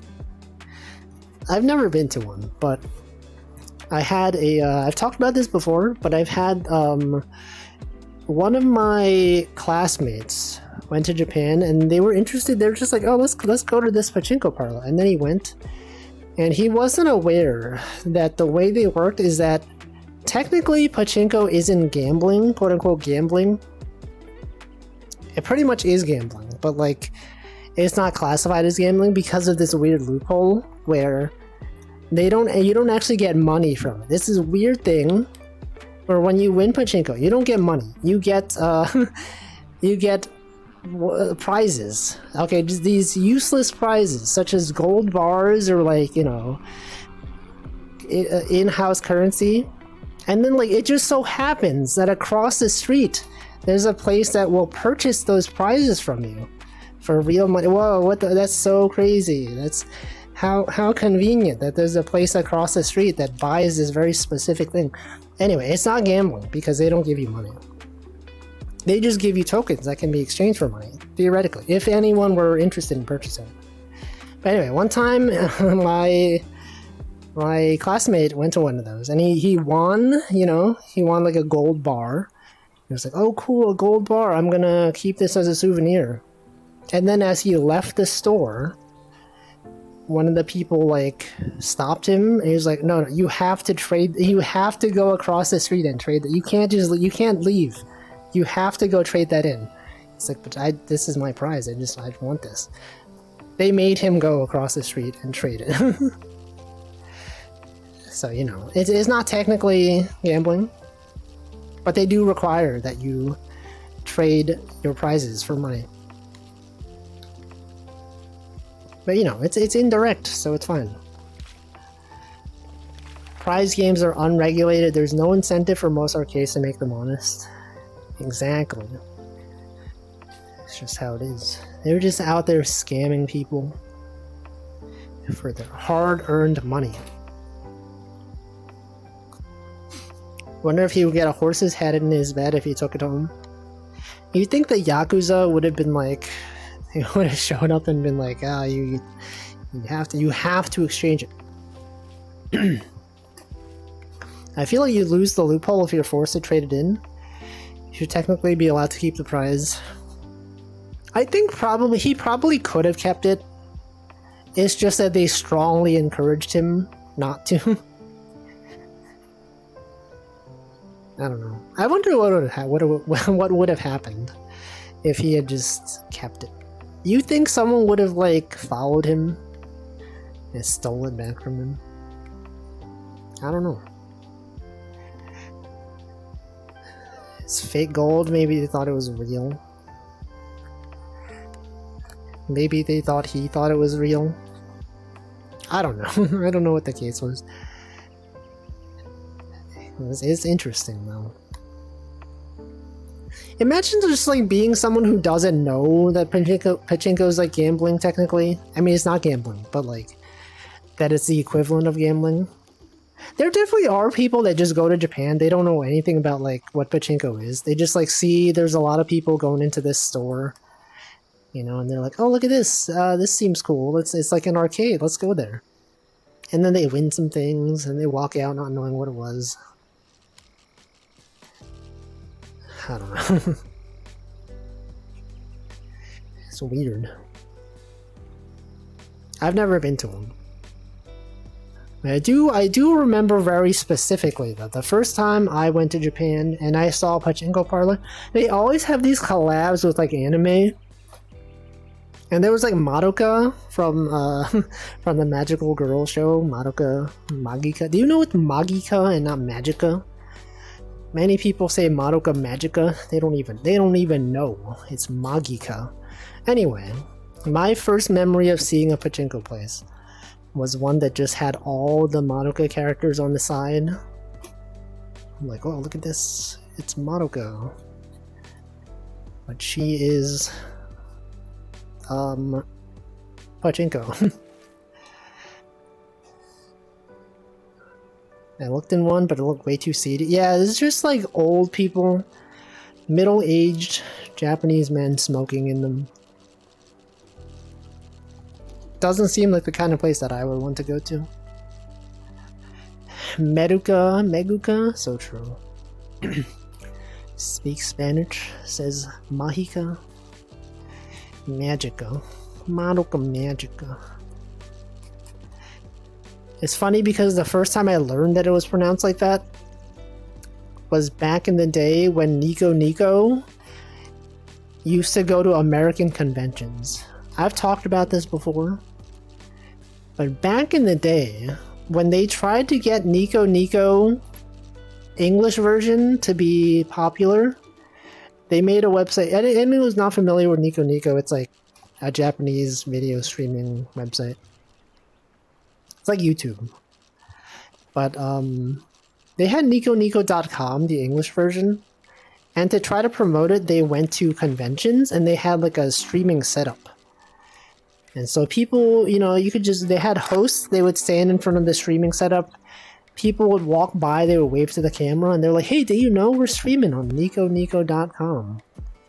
You want to say hi to the viewers at home? I used to watch all of those streams. I was like, oh, this looks so fun. Conventions, yo, you could say hi. And then, like, you know, I knew people who were at the convention, and sometimes they would go up to the camera and say, like, hey, Wolfie. I'm like, yo, that's me. That's cool. I watched all of it. I would stay at home. I'd be like, this is so cool. You get to see people. They would interview people. They're like, what character are you? What, you know, what's your favorite manga? How are you enjoying the convention? And then, you know, sometimes they do, like, cool stuff. Do like prize giveaways, I don't know. But I remember that's when I learned it was pronounced Madoka Magica, because I think there were like a bunch of Madoka cosplayers, and then like the host pronounced it like as Madoka Magica, and it was like, that's not right, well, he's saying it wrong. And then I looked it up and I was like, wait, he's right, I've been saying it wrong the whole time. And then he got all the cosplayers to also say Madoka Magica at the same time. But on the count of 3, say Madoka Magica. And then they did. And that's when it cemented in my head that it was pronounced that way. Hello, Wolfers. Anyway, that was cool. I remember one of the hosts was named, I thought he was named Jesse, but his username was like, what the frick is this sound? Just call him. Unknown phone number, I will not pick this up. Anyway, there's a guy, well, I thought his name was Jesse, but it was Jesse. Anyway, I followed him on Tumblr. And then he followed me back. I was like, what the frick? The host of the NicoNico live streaming convention show is following me for some reason. It's crazy. That was cool. It's like a real celebrity. What the? Good times. I'm gonna assume that NicoNico... Do you hear anything about NicoNico nowadays? Is that website dead? I feel like I never see anything about it anymore. Wasn't the anime Weeblord 420 guy in a NicoNico interview? Probably. I do recognize that name. Jesse, as pronounced by Sean Connery. Jesse. It's a main streaming site for Japan now. Is it? I feel like it's just YouTube now. I was thinking about this yesterday. It's kind of weird that, like, everything is converged on the same websites, even in like other languages. Right? You think about like back in the day, not that many Japanese people used YouTube. They use like, you know, NicoNico, they use whatever. But nowadays, like, you know, a lot of Japanese content is on YouTube. A lot of Japanese content is on Twitch. Sorry, not Twitch. Twitter, which I guess is x.com now. But like even foreign countries have... What's the word for it? They've all just aggregated onto the same websites that we use. Strange. The legend that was Sakura-Con made him change his name from anime Weedlord 420. What? NicoNico Doga went down due to a cyber attack last month? Do people still use that? Is it still like popular in Japan? I know there are some Nijisanji JP streamers that stream on NicoNico, right? But like, you would think that VTuber culture would be more of a thing, like on NicoNico, like a Japanese website. The fact that it's a VTuber for YouTube, what the HMD batteries? Oh frick! You know, I forgot to plug in my my charger. Let me get that right now. Make sure that my headset does not run out of battery while I'm streaming. Okay, here's my USB. I am now plugging it into my headset and turning it on. Nico Nico still does live. One Japanese streamer I watched briefly streamed on it because it had some kind of sponsorship competition where the VTuber got the most donations through the site in a week. What the? Like, I'm sure it still exists, but like, you don't hear anything about it anymore. There was also the news recently of like, you know how like Vocaloid videos, what am I saying? A Vocaloid video got 100 million views on YouTube. I forget which one. It was like one of 3 Vocaloid songs that had ever reached that milestone. Welcome, Nari. Oh, it was Shoujo A, right? Anyway, that's like the 3rd song to ever reach 100 million views on YouTube. But then I was like, it's kind of weird because, you know, there was definitely a lot of old Vocaloid songs that if you counted their Nico Nico view count, definitely probably would have exceeded 100 million. But the fact that they're focusing specifically on YouTube, it's like, man, times have changed. Because I feel like if this was back in the day, they would have been like, this is the first song to hit, you know, 10 million views on Nico Nico. Now it's all about YouTube. They don't even care about Nico Nico anymore. Welcome, Probs on Jack. Nico Video is owned by the same guy as 4chan, I think now. Is it? I thought it was, I don't know. I know that guy owned some other website.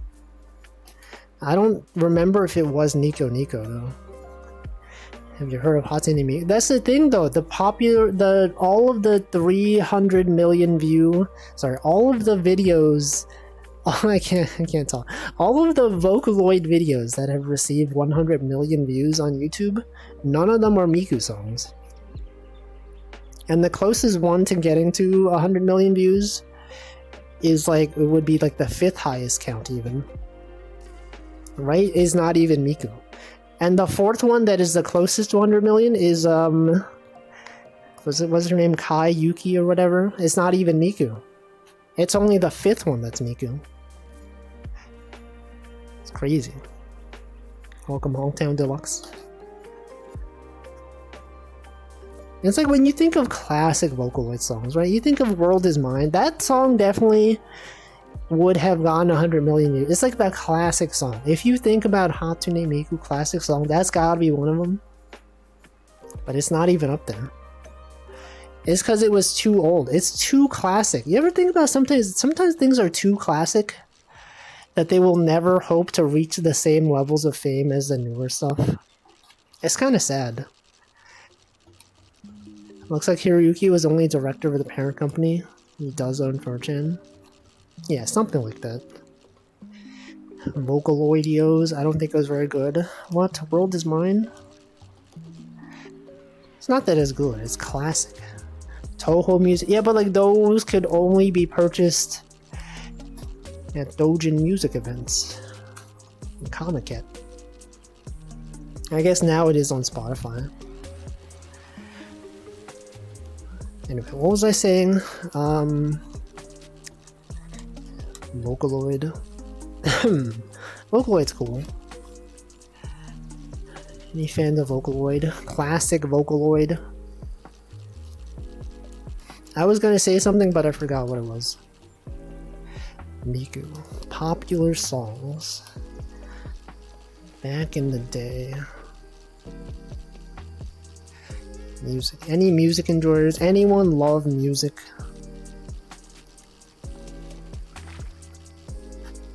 I don't even know. I don't even know what I was gonna say. It was definitely going to be very profound. Would have been like, so true, Wolfie, this statement is so true.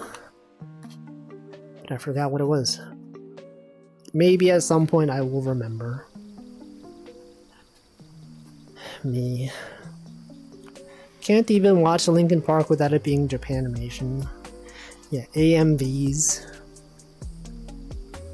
I like music. I have a lot of it on small plastic discs. Plastic discs? What? Does anyone hate music?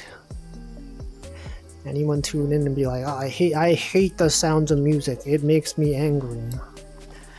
It makes me sad. Whenever I hear music, I think about things. About life. About variety. The spice of life. That's right.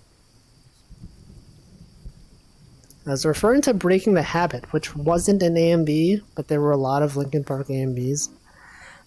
I definitely was referring to AMVs, because that's when I think about Linkin Park, that's what I think of, is AMVs. Good times. They don't make those anymore. I mean, they definitely do make those, but it's not really as big of a thing now. Back in the day, it was classic. 2000s. Good times. Everyone remembers. I remember. You were literally there. I was there. You were there. Doesn't that kind of look like a face? You got the eye over there. You got the other eye. That's a mouth. Is a creature screaming in pain? Creature in agony right now. That's a heart. That's a heart up there. CDs are single use for me too. Rip them and put them in a box. Yeah, CDs got them. Paradolia, the Balatro card that changes all cards into face cards. I remember. That's a card. That's a Joker right there. Anyway, I already forgot what I was gonna say. Vocaloid music. Classic Vocaloid songs. Popularity of videos. I don't know. I've lost it. I don't know. What is your opinion on Vocaloid? Anyone love Vocaloid? Any Vocaloid haters out there? Oh god. Sorry, that was probably a really loud sound. I accidentally hit my controller against my wall. Sorry, and by my wall I mean my door. Popipo, classic. Vegetable juice. Popipo.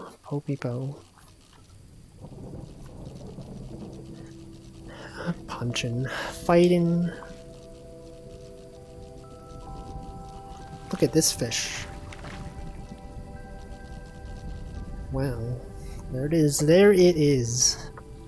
One of the fish of all time to be released back into the pond, the lake. Anyway, what else? Anything else going on out there? Do you get different fish in bad weather? I think it's the same. Actually, no, I think there are some fish that maybe show up only when it's raining. But I don't notice because I'm just using the basic bait. I'm not sure. Anyway. Yesterday, I went to the office as usual. And you know what they had for lunch? They had Indian... Actually, it might have been Pakistani food. Like, Pakistani Indian food, maybe? I don't know. But it was like curry. And you know the cool part is that they finally had naan. I feel like at my workplace, of the times that I've been there, they've had Indian food a few times, but this is the first time they actually had naan. It's always just been like, you know, curry and like rice. And it always felt so empty. You know, you ever have Indian food and not have naan? And you're like, this is cool, but like, I feel like not having naan kind of ruins the whole thing, right? Like, it's still good, don't get me wrong, but naan makes it so much better. Do we get free food? It is free food. And they do rotate the food. It's different every week. This time, they had Indian adjacent food. It was so good. So good. I enjoyed it thoroughly. I even took a second piece of naan. I like finished my meal and then I was like, this was so good. I know it's probably going to be a bad idea to eat even more, but it was good. I had another thing of naan. Like Nabu naan, sarcasm. Is it good? It is good with garlic. Yeah, garlic naan is good. Cheese naan is good. They didn't have cheese naan. It was just regular naan. But it was great. They had some like chili thing as well. Some kind of like chili oil. Which I don't think I've ever had at an Indian food place. But I added some chili oil and it was really good. We get free food every month, but we can also order food on the company account once a month. What do you tend to order? I feel like if my workplace did not give free food every day, I would hate it. But like honestly, the fact that like when they did return to office, I was like, I don't want to be in the office. But then, you know, when I am in the office, you get food and it's different. I think the important part is that it's different every time you go. Or like every week. Because like if you just had like a cafeteria that had the same food every week, you know, it's like it's fine. But you got something new to look. You got variety. You know, variety is the spice of life. Sometimes you're like, ooh, look, this week they got this thing. They got Indian food this week. They got, you know, they got burgers. I don't know, it's nice. But if I had to return to office and it was like my previous office job where, you know, they don't give you food. Okay, my previous office job, they gave you food on Friday. Only Friday. It was nice though. It was good food. However, it was only Friday. And the rest of the days you have to like, you know, go out, get your own food. You could order food in, etc. But, you know, if I had to go back to the office and they expect me to go out and buy my own food, I'd be like, I don't want to be here. Also, the fact that, like, you know, in summer, it's really unpleasant. I don't know how I dealt with this. When I think back on it, you know, now when I have to go to the office and it's really hot outside, I'm like, this is so unpleasant. At least when I'm in the office, I don't have to leave the office to go outside and get lunch or anything. Just stay in there, be air conditioned. But, you know, working in an office at the previous place, how did I do it? You know, when it was lunchtime, you would have to go outside. You have to like walk so far and then be like, oh man, it's so hot. And it was not even 2 times a week, it was 5 times a week. You have to like go out there 5 times a week. Just walk, get your lunch outside. Messed up. You become mollycoddled. Is that a common British term? That does sound like a very British term. Mollycoddled? I don't know what that means. I'm sure it's related to becoming complacent, to be used to luxury, perhaps. Pampered? Yeah, that's what. Yeah, that's. I could sort of infer. But it is true. It is true. Yet I've become so used to having nice things in the office. Honestly, this office is really nice. Best office I've ever worked in. Good food variety. I feel like that's so important. Didn't really think about it until now. Not until now, but like until I had to go to the office. It is good that they have variety. Then, you know, you got stuff to look forward to. You get to look at the menu and be like, maybe this time I'll get this thing. Perhaps this time I will obtain this. Do you see that? That was kind of cool. I was like casting the rod and then it landed directly here. Fun times. Anyway. I sure am looking forward, though, to it not being so hot outside. Can't wait until it becomes autumn. Autumn is pretty nice. Got, to walk outside and not be drenched in sweat.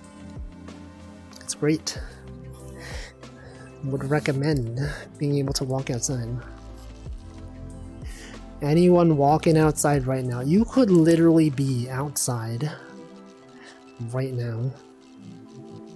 You could be in the park listening to a stream, walking around outside. And by a stream, I don't mean this stream, I mean like a literal like stream of water flowing through the natural landscape. It could be you. You could be watching another type of stream, the water stream. None of this fishing stream VR stuff. I don't know. I feel like it's been so hot that I don't feel like doing work. Anyone, does this happen to anyone? When the weather is like too extreme and when you're at work you're just like, I don't want to do this right now. I feel like I haven't accomplished that much at work this past week. I've just been like staring at my phone. It's like so hot. I go to the office and then I'm like, yeah, I'll check my email. I'll just look into this ticket for a little bit. Check my phone. See who's streaming. I don't watch streams at work, but sometimes I open Twitch just to see who's streaming. And then when I see it's like, oh man, Northernlions, I've like missed all of Northernlions Hitman streams. It's kind of messed up. And I feel like he always does them when I'm like at the office. And that's when I don't watch his streams. But Hitman is a fun game to watch. Hamflow's gonna play Hitman this week. Yeah, that's cool, right? Love when streamers play games that are cool to watch. And then I tune in and I'm like, that's a cool game. I played that game. I've watched many people play that game. And it was a good time. Classic game. Anyway. What else is going on? Anything else happening out there recently? Any I can't even talk. Anything of note? Streamer has a stroke live on stream. Society, right? That's a thing. Society. Anyone participating in society right now? Societal tasks and duties. Having expectations placed upon you by your peers. Good times, right? That's just how it is in this world. I don't know. What did I do? What have I been doing recently? Watching streams. Been playing Elden Ring. That's pretty much it. Joker.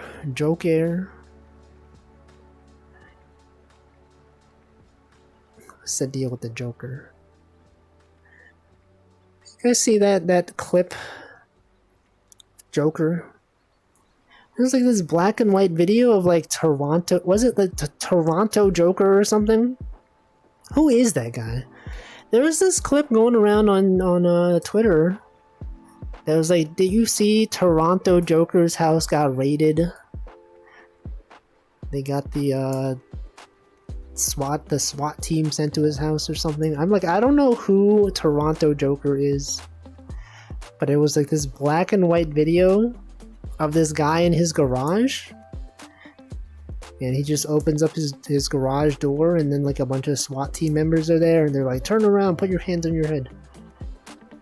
It's like, oh man. And then, you know, and then everyone's like, this is the peak of cinematography. Look at the composition, look at the, you know, the whatever. What's the deal? You ever hear about a celebrity and you're like, I did not even know who this person was? That happens all the time. Every once in a while you see someone trending on Twitter and it's like a celebrity. You're like, I don't know who this is. Who even is this person? Why are they notable? And it was like one time where there was this tweet that was trending and it was like this guy named Ian. I don't know his last name. They just introduced him as Ian. They're like, look at this. It's Ian promoting his popular new song in New York or something. And then like a ton of fans were surrounding his car. And then all the replies were just like, who the heck is Ian? This guy is not popular enough to be known only by his first name. To be Ian. Such a common name, right? Just a regular name. Think about all the celebrities that you know of that are known by their first name. It's usually like a fairly uncommon name, right? I feel like Ian is common enough that you can't just be like, oh look, it's Ian. You gotta be like, it's Ian, last name. Welcome, Brooke. You know, you think of like, you know, those celebrities. Beyonce, that's like a fairly rare name, right? Beyonce. I don't know. Mostly people use last names. Yeah. But then, you know, you got other people. What are we talking? We're talking about many things. I've just been rambling to myself. Some famous people use fake names. It is true. There's like sometimes when people, like, you think it's their real name, and then you look it up and you're like, wait a second. That's not even... It's not even his real name. I can't think of a specific example, but it's definitely happened several times. I'd be like, wait a second, this guy whose stage name is like a totally realistic name is not even his real name. I'm going to hydrate though. It is in fact 7 p.m.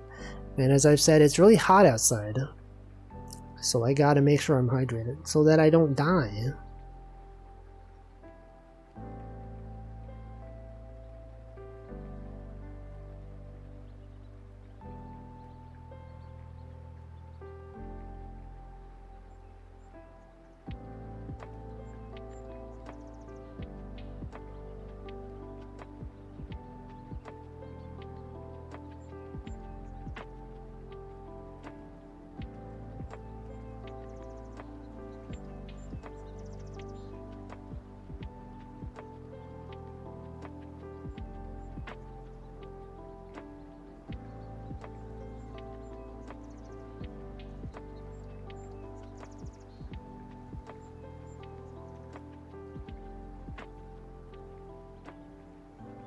Alright. Yeah, I'm hydrated. Bet his name isn't even Wolfie. Yeah, Nicolas Cage's name is also not actually Nicolas Cage. Welcome, Vestox. Fishing as per usual. So true. So true. Remember how at the start of this year, I was like, wouldn't it be cool if I got a partner this year? It's not happening. It's because I do the same games all the time. People are not interested in VR fishing. If you play games, you just play the same games. No one cares, but it's fine. It has been a while. Good old streaming the same games. Fishing. Variety Saturdays. Picross. It is kind of messed up that the only Variety Saturdays is the thing. But like the only real day of the week that I do anything different is on Monday now. And that's taken up by Tunic. It's like, you know, the rest of the week is pretty much set in stone. Gotta have fishing on Wednesday. Gotta have Picross / Stitch on Friday. Saturday Variety. It's nice to have like a rhythm though, you know? The same people know what to expect. They show up and they're like, it's fishing.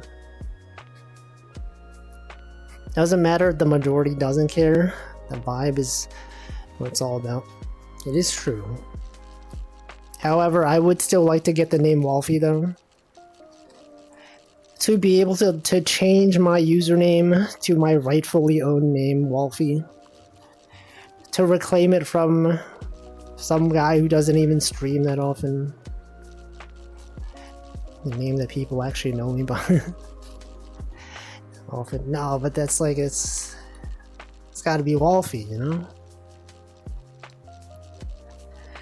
Make a petition. They are cowards. You would not even do it. Merely kill him. You can't say that. You can't say that on Twitch.tv. They will ban you. You have to say in the context of the video game. Advertise stream on main. No. In Minecraft. No, they understand in Minecraft now. Everyone knows the Minecraft meta. They know that it's not actually Minecraft. Throw that fish back into the lake. Enchiladas, it sounds good. Gotta get creative, Minecraft got busted. Yeah, you gotta say like in Apex Legends. You gotta say in Roblox. You can do anything in Roblox. Probably. I don't know. Anyone into Roblox? Battle Block Theater, Terraria. VR chat. In Gmod, you can do it in Gmod. Skibidi Toilet. Remember Skibidi Toilet. Remember classic meme Skibidi Toilet. You can do anything, even kill. It's true. Even ultra kill. The video game known as in Elden Ring. That's the meta. That's gonna be the meta. In Elden Ring, Shadow of the Erdtree. That's how you gotta qualify your statements now. That torture Nexus? No, what did Nexus even do? Why would you torture Nexus? What information does Nexus possess that would make you want to torture him? It's ultra killing time, and then it ultra killed all over them. Good old ultra kill. I don't really know anything about the game. Sometimes I see people stream it, and then I tune in and I'm like, that sure is a game. It sure is a low poly background, and you were out there shooting enemies and moving really fast. It's ADHD content. Yeah. I don't know what's happening, but that's fine. Sometimes I tune into a stream. I feel like many times I tune into a stream. I don't know what they're doing, but I stick around because, you know, they're a cool streamer. It's not even about the game. Just about the vibes. Flipping coins, fire at the coins, what? I have not seen that at all. I don't even know what happens. Ultra kill. What's the new meta? What has everyone been playing? Streaming? Lethal Company doesn't even exist anymore. I mean, it does, but people don't talk about it.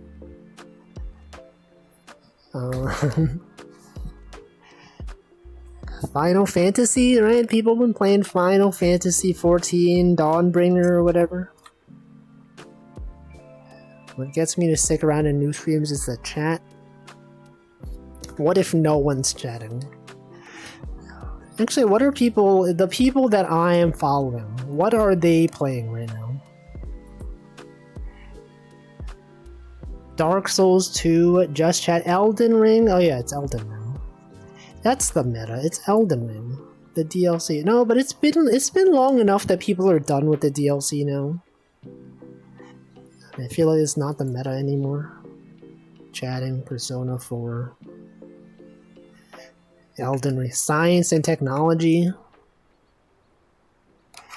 Then you strike up a combo. Yo, look at that Choco J dog with the wig. With the streaming. People streaming out there. Hate how the meta changes every other week. Well, it's gotta change. You can't have the same game. There is no current flavor. No, surely there's like a game that is trending, is super popular that everyone. Valorant. No, these are the same games that have been popular forever. Elden Ring, you know, it's been around. World of Warcraft, Call of Duty, Warzone, Fortnite, League of Legends. Driving and racing games, Team FPS and Battle Royales, Valorant, Overwatch 2, Dead by Daylight, PPA Pickleball Tour 2024, holy freak, that's the new meta right there. Yaru spotted, haven't seen that last in 2 years. She's been streaming, she's literally streaming right now. Valorant got ported to consoles after 4 years. Has it not been on consoles? Oh yeah, I guess I've never heard about it. I guess I don't typically hear about FPS games being played on consoles besides Halo. I don't know. I guess Call of Duty gets played a lot on consoles. Next meta is going to be that one game that turns every mobile game ad into actual games. Oh, they made a second one, right? The game known as So You Like Those Games, well, here they are, play them or whatever. That one. They have a second one. I'm not going to play it. I watched Northernlion play the first one when it came out. And, like, it seems like a funny idea. But when you actually play it, it's like, yeah, these games kind of suck. It was not actually... It was fun to watch for maybe, like, 20 minutes. And then after that, it was kind of like, okay, I get what they're trying to do here. But these games are not fun. I even thought maybe I would play them. And then after watching him play it, I'm like, nope. It's not for me. This game is not something I would enjoy.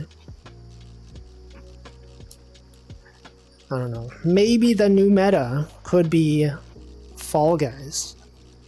Do you think Fall Guys will ever come back? Or do you think they've squandered it? Their only possibility at success is gone now. Remember Fall Guys? Remember when everyone was playing that game? Stumble Guys, yeah, Stumble Guys is more popular. Did you see the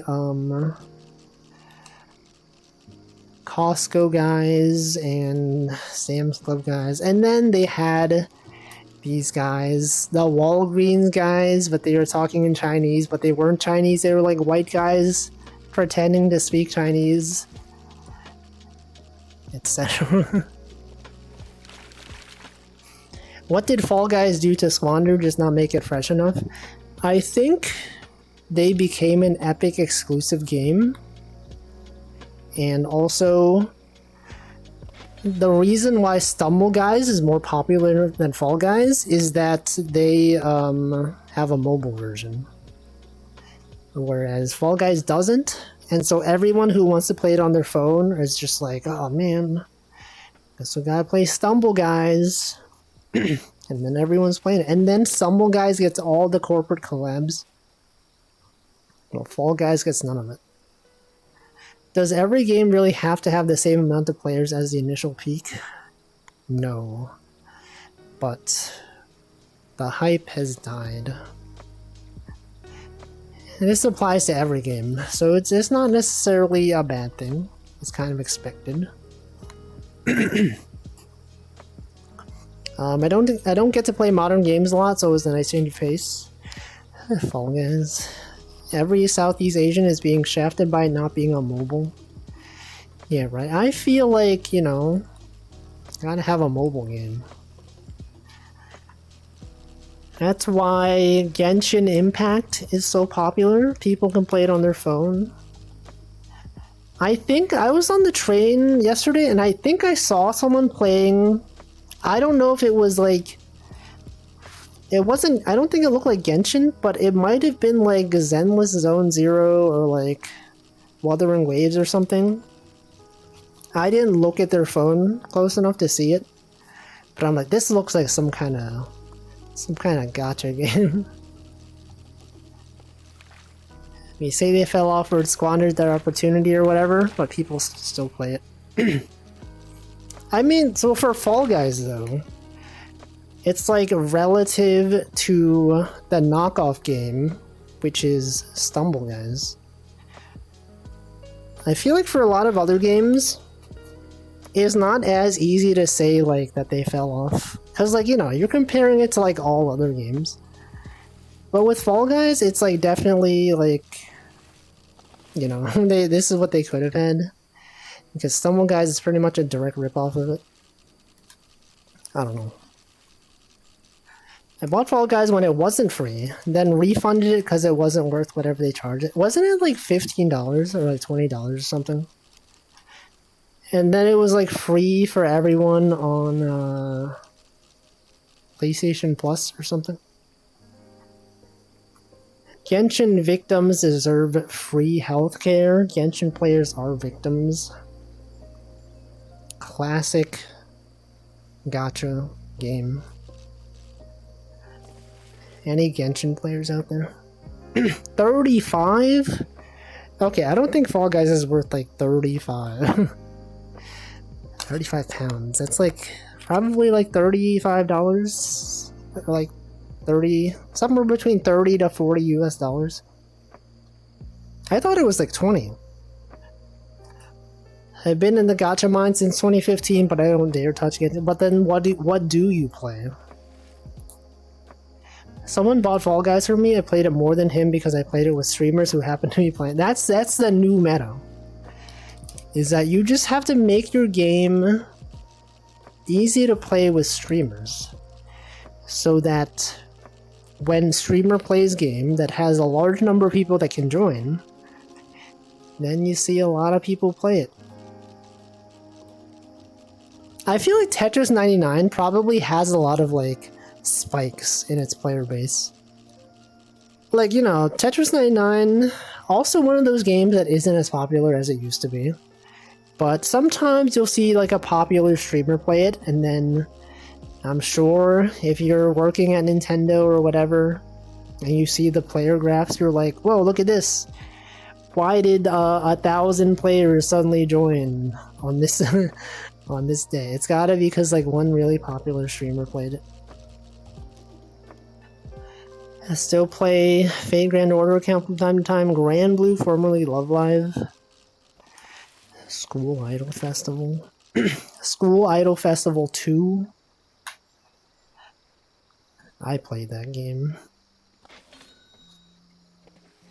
Apparently it was $15.99. Yeah. I mean, that's the price I expected. For it to be $35, that's like way too much. I feel like, especially for Battle Royale games, you want them to be free to play. Because otherwise, you don't get the player base anymore. And that, like, ruins it for everyone. Right? Because, like, you want as many people to play it as possible. So that the people that are playing it... Whoops, I dropped my controller. That the people that are playing it, you know, they have more people to play against. Otherwise, they're just playing against bots the whole time, and you're like, oh, that's not fun. Only play the OG, not the other two. School Idol Festival? Yeah, I played that one. Played that one. I was free to play for a long time. Actually, forever. I never paid for that game. It's the best way to play gacha is to never play. Welcome, Aster Solo. Good to see you fishing. Isn't it? I thought it was like really early over there. It's Australia. It's like 9 a.m., right? 10 a.m.? I don't know. Let's see, even after I kind of ditched the game, I still made sure to log in annually just for my wife's birthday and to do a 10 roll. Classic. Classic moment. Rolling for gacha. My memory of School Idol Festival was that I had never gotten an ultra rare character until like maybe like a year after I started playing. And then by that point, I was so burnt out of the game, I wanted to quit.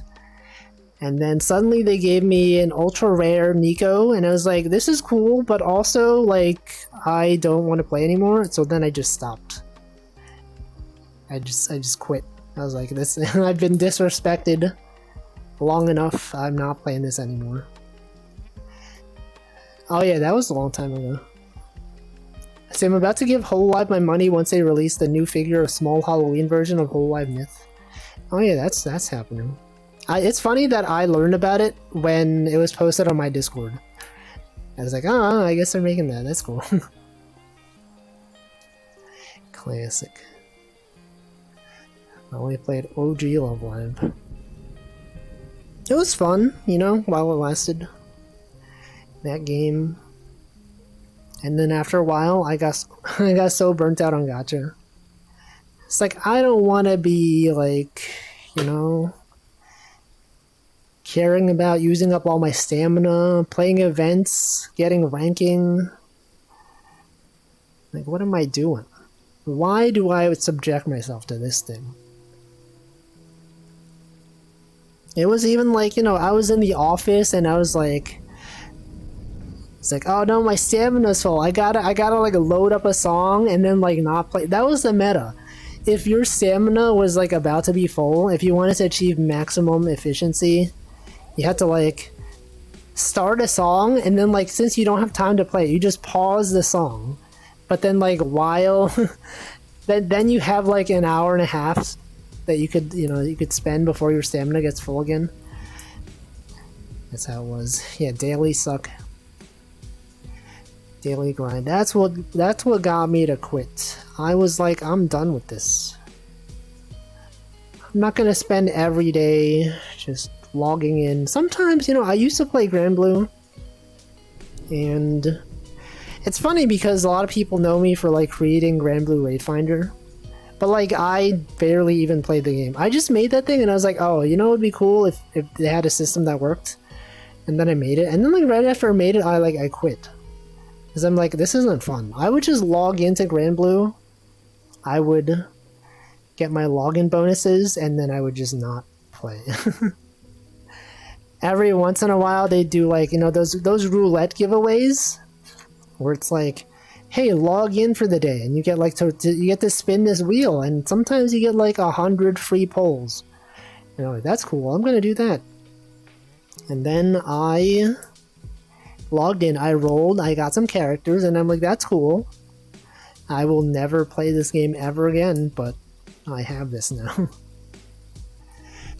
As my initial interaction with you, so Raid Finder guy, you know, that's how it is. I think a lot of people didn't even know it was me. They were like, wait a second, the Hololive small artist guy also made Granblue? What the? No, not Granblue. He made Granblue Fantasy, the hit game. No, I made the Raid Finder. Imagine if I made Granblue. Wouldn't that be so cool? I'd be so rich. Whoa, what the small hole the small Hololive guy made Granblue, the entire game by himself? That's crazy. If you made Granblue, I'd strangle you. No. Would never happen. Imagine strangling someone. Could not be me. When are they gonna make Gran Red? You know, this whole time, it's always about blue. What about red? What about green? Gran Green Fantasy? Gran Orange Fantasy? Jita Red. Yeah. Purple. Imagine someone finding you because you stream puzzle games, not even knowing you. That has happened. That has happened many times.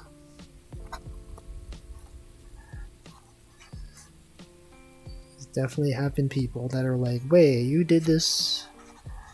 Wait a second, you made this thing.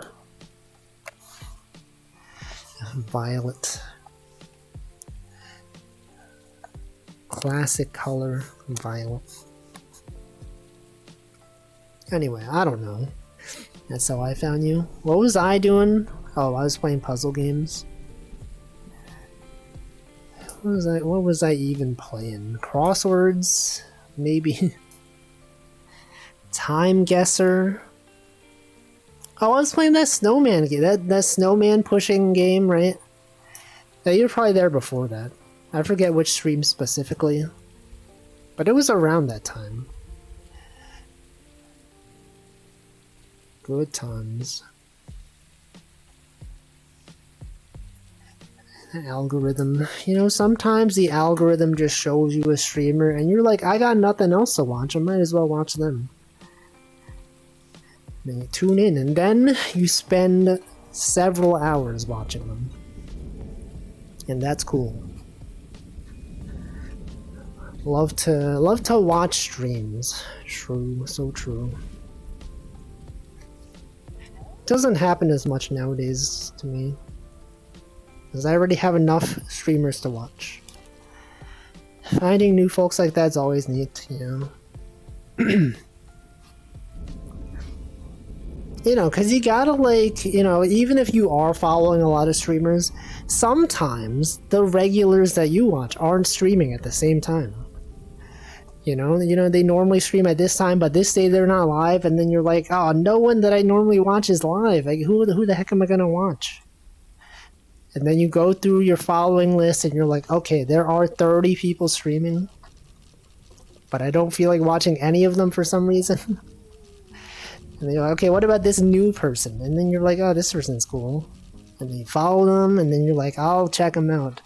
And then you don't check them out because you got other views. You got other streams to watch. But then one of those other days when, you know, the streamers aren't streaming, then that's when you're like, okay, maybe I'll check this person out again. And see, I actually got recommended by asking for crossword VTubers, but it probably wasn't crosswords. You were streaming. It wasn't crosswords I was streaming. What even was I streaming? 3 viewers. Sub 100 followers. True. No, I feel like when it's like 3 viewers, I feel like I'd be too intimidated. You know, there has to be like at least some people chatting. If the chat is like too quiet, I'm like, I don't want to like, if I say something, then maybe like, you ever feel like you're obligated to stay around? You're never obligated to stay around, but it's like, you know, if you're the only person chatting, you're like, oh man, I can't just leave because then what if they have something to talk about? And then I'm just like, and then I'm like, oh, I gotta go. Sorry. I don't say, I feel like I never say in chats that I'm like about to leave. I'm always just like, I just leave silently and hope that they don't notice. I get that. That's also something new streamers have to get accustomed to, you know. But I don't want to be that guy. Me when I'm obligated to chat in my own stream. But yeah, there are, you know, sometimes I think the problem is that I'm not a good chatter. There are people that are like really good at chatting. I think, you know, when I think of people that are really good at chatting, you gotta think about Mint Costello. One of the best chatters out there. Every time she's in a stream chatting, I'm like, she can bring up interesting things to talk about. And that's great. When I'm in a chat, I'm just like, I got nothing to say. I'm just sending emotes. I'm just like, you know, like there's nothing to build off of. And I don't know, like, I don't know. I feel like maybe that's something I could improve on. To be a better chatter. To not only rely on sending emotes. Me when I'm obligated to chat in my own stream. I worry about chatting and running for sure, but normally I just say I'm doing that. It's also valid. It's also fine. Your chatters are few and far between. Maybe it's you being more on the shy side. I don't know you, so I have no idea why you do what you do.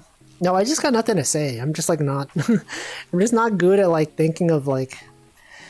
relevant. I feel like sometimes, if the conversation's already good, then sometimes I have something relevant to say. But otherwise, I'm just like, I don't know. All I got are bad jokes that don't hit because of stream delay plus my own slow typing. Oh yeah. When Hamflow says this thing, what about this other thing that sounds similar, but the letters are different? That's how it goes. Sometimes I don't know what to reply back with. Classic moment. Good old times. Sometimes just saying so true is enough. That's, you know, that's what I do. If you ever like, if I wish you could see your own chat history in someone else's chat. Because like, I'm pretty sure like half of my messages in Northern Lions chat is just me saying so true. The other half is emotes. But like at least half of it is me just being like, he says something and I'm like, that's so true. So true. Streamer, that is in fact a thing that I agree with. But I can't see what I've said. Cole made a PB&J sandwich. I hope it was good. I hope it is good. If you haven't already eaten it, I hope it is good. If you have eaten it, I hope it was good. If you are eating it right now, I hope it is and was good. And will be good. I hope it will be good.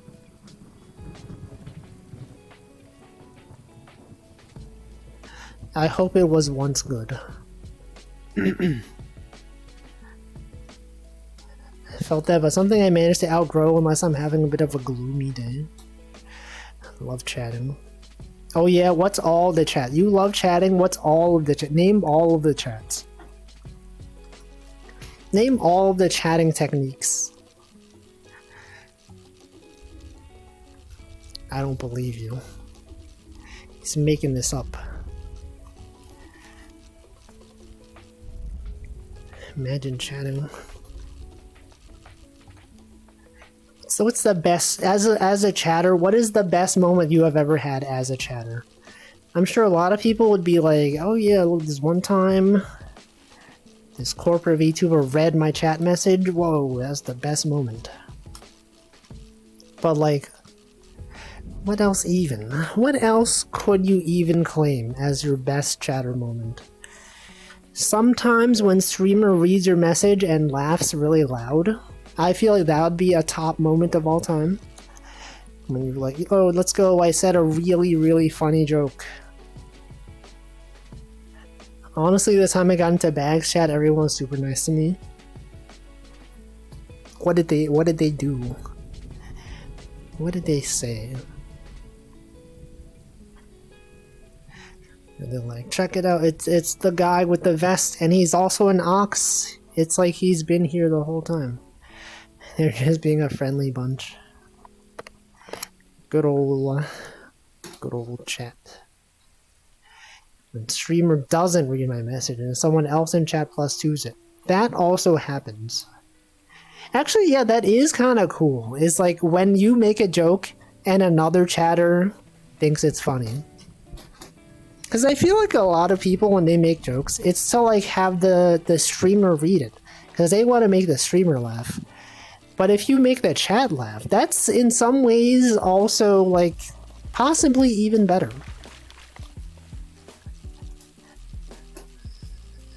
I always worry about people reading it as Vestox instead of Vestox. Is that not the same thing? Are you not an ox wearing a vest? Vestox. Vest stocks, when you have restricted stock units for working at a company, And then suddenly the stocks vest. Is that vest ox? Vest stocks? What's the difference? He doesn't even know. Vez tox. V Estox. The weapon known as Estoc, but spelled with an X for some reason. Vestox. What did I call it? Vesto Twitterer, because X is Twitter. Estoc. Has anyone called you Vesto Twitter? Wouldn't that be funny? Wouldn't that be so funny? It would. I don't think it would be funny, but it would be strange. You ever have, like, has anyone ever been given a nickname by streamer? Vestox, isn't that the bug poison moth Pokemon? No, that is Vest. That is Dust Ox, an ox that is dusted. Welcome Zoe, Melt the famous Vocaloid song? I know. Definitely. No, it's Dustox. Venomoth is a different Pokemon. It does also start with V though. Anyway. Classic times. Good old times. I think it's cool when I am in a chat and they say Wolfie instead of Wolfes. Because that implies that they actually know who I am. That I've been in their chat long enough that they're like, this guy is not Wolfes. He only has a name Wolfes because Wolfie was taken. Therefore, I will call him Wolfie. When I go into a chat and they say Wolfes, I'm like, they don't even know. They're not even aware that that's only my name because Wolfie is taken. On Twitch. Do you guys catch wind of TPP's 10-year anniversary? Oh, Twitch plays Pokemon? Yes. Yes. Melt. No, that's Meltdown. It's just regular melt. Melted Hatsune Miku. Wolfie was taken. Is that a dream reference? Welcome Tag Barrel. Dream the Minecraft VTuber? I don't know why I said VTuber. YouTube, imagine if he was a VTuber. Meltdown is nice. Didn't know she was singing about. I just like the vibes.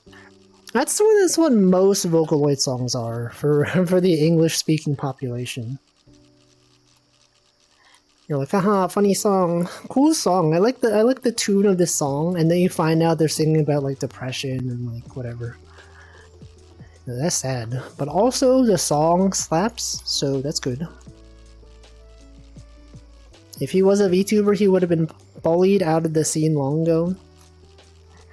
Would he though? Would he really? I don't know. What's the deal with IShowSpeed? That guy is like really popular? And like he went on like a world tour or something. What's the deal? What does he do? Does he play video games? He plays Fortnite. Meltdown has depression vibes on initial listen. Don't they all? I saw him meet up with the president of Albania. Seems like a swell guy. I saw him meet that one, you know that TikTok meme of like the little green gnome that goes around trying to go into like he's like a Polish guy, right? Or something. A little green gnome that goes into like employee only areas. He's like shakes his stick around. I saw IShowSpeed meet up with the gnome guy. He just started yelling at him. He's like, what the frick is that? What the frick is that? And then he just like went up to him, just started screaming. And the crowd behind him was also like cheering. That happened. And then apparently he got like assaulted in Poland. Not the gnome guy, but like Show Speed. He got like attacked by a mob or something. That's crazy. What's the deal with that? It's like, you know, the benefit of being a VTuber is that you can go out in public and people, you know, they don't really know it's you. They're like, oh, they won't even know. They don't even know what they look like. So you cannot be in that situation. It's weird how huge some people are without you knowing much about them. Yeah. There's like a lot of like Instagram influencers that probably have like, you know, 100 million followers. And I'd be like, I don't know who this person is. And the ears perk up because you hear a familiar voice. I don't know. Do you really think that? Because like, I feel like hearing a voice over like a stream is a lot different from hearing a voice in person. Because like the audio quality, you're like used to hearing them like via their specific microphone, their specific acoustic qualities of their room. Whereas I feel like if I heard someone in public that maybe like was a streamer that I recognize, I don't know if I would necessarily recognize them from their voice in real life. Unless it was like really distinctive. I don't know. Surely no one recognizes a VTuber in public. Yeah, it would never happen. I don't know if I could immediately recognize an online friend's voice in real life immediately. Actually, there was literally a time when like I was like in someone's stream via a raid, and then like later someone told me that like, oh yeah, this person is like the reincarnated version of like this other VTuber that you used to know. I was like, oh, wait a second. I didn't notice at all. I guess it's because when I raid, when I get raided into a channel, I just leave immediately. So maybe I didn't hear the voice for long enough. I don't know. I recognize people I only ever chatted with based on vibes. Sure, I can recognize a VTuber. It's like, you know, the audio quality. You're used to hearing them from their microphone. He used immediately twice. Taylor is weird. She's got too big for not knowing a single song. But still, I don't. Yeah, what do you think is the most well-known Taylor Swift song? The one that I can think of is "Shake It Off." Is that the name of the song? I don't know. It's like the only one. Welcome Pay2D. Stick around during birthdays. Welcome Polyglitch. I think it's more likely to recognize weird phrases they might say. It's also true. Shake It Out. Haters. Yeah, that song. There's zero connections between Taylor's songs and Taylor.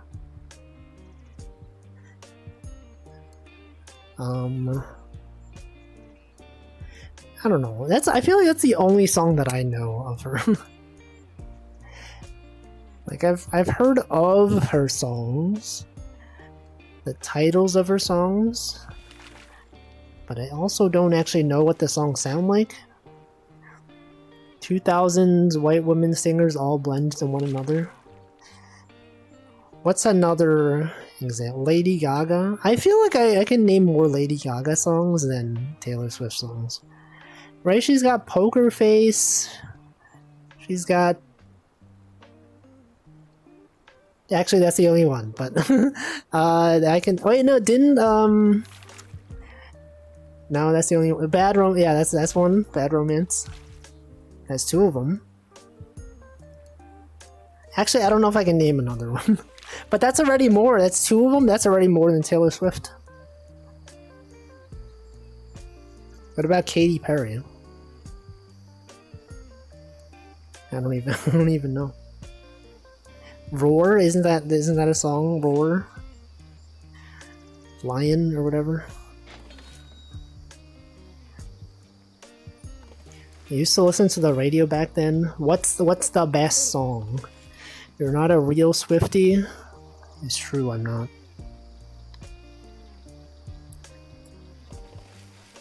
I don't even know. I can't even think of like another song first. Taylor Swift. Taylor's version. The version created by Taylor. What if she was a person that created clothing? And she was a tailor. What's funny is that I completely forgot about Avril Lavigne's existence. Oh yeah, why did you have to make it so complicated? That's her. That's Avril. Has she made other songs besides Complicated? It's like the only song I know of hers. It's like a lot of artists like that. The Hello Kitty one? Did she have a Hello Kitty song? Oh yeah, Skater Boy. That's a classic, yeah. I've caught so many things. Maybe not in the past 5 minutes, but definitely caught at least 10 fish today. There's this song that's played on classic rock stations, but it's not that classic. It's called Radioactive. Oh, you're talking about Imagine Dragon D's. Yeah, that one. She unironically says kawaii as their... What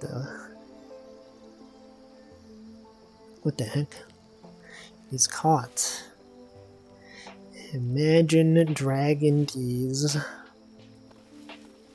Actually, I also don't know any of Imagine Dragons' songs. Besides, the only song I know of theirs is Radioactive because of that meme. I'm not sure. Oh wait, no, they also did that Arcane song, right? Was it the one that Germa sang? Enemy? Every single person is my enemy. Spare the sympathy. Yeah, that's like the only other song of theirs that I know of. I will fight the world. Imagine Dragons is not classic. I don't even really know what classic rock is. Classic rock? Isn't that the wrestler from the Attitude Era? Classic rock. Oh, the misery. Good times. Remember that time when Germa sang this song? That's the only reason I know that song. There's a lot of things, there's a lot of songs that the only reason I know about them is because a streamer sang it.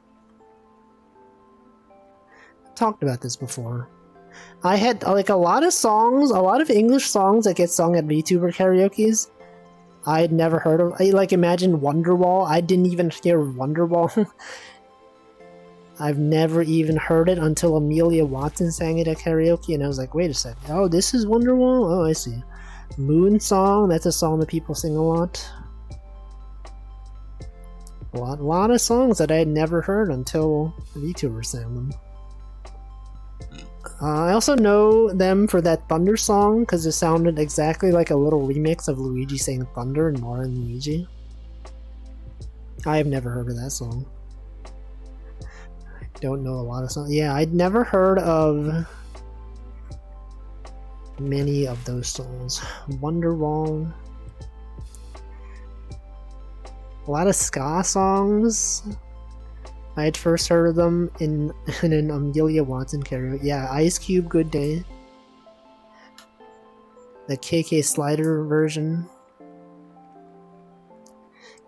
Good times. I'm pretty sure I also had never heard of What's that one song by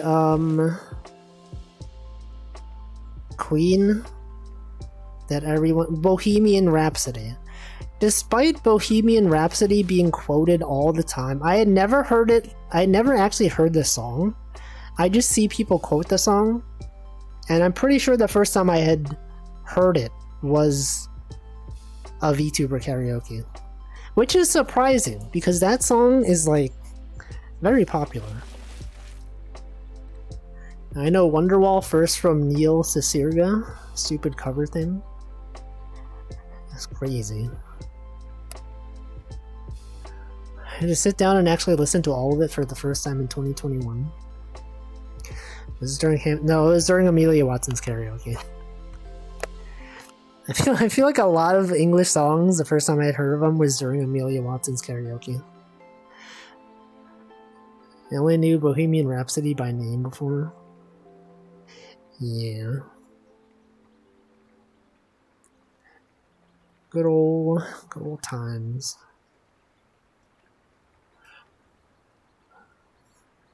Some other Queen songs. Handful has done karaoke like 3 times. Or 2 times. No, it's been 3 times, right? Thought we were talking about Wonderwall.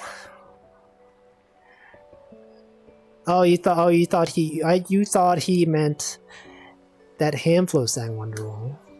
Or that he sang the other song. Massive sucker for karaoke. Well, you gotta tune into Hamflo's streams. You can't miss the karaoke. He doesn't really do karaoke, but sometimes he does. I know a lot of Weird Al parodies more than I know their actual origin songs. It is true. Thought they were saying that's also what I thought. And I don't remember. He did. You gotta find the evidence. You can't just claim that he sang it.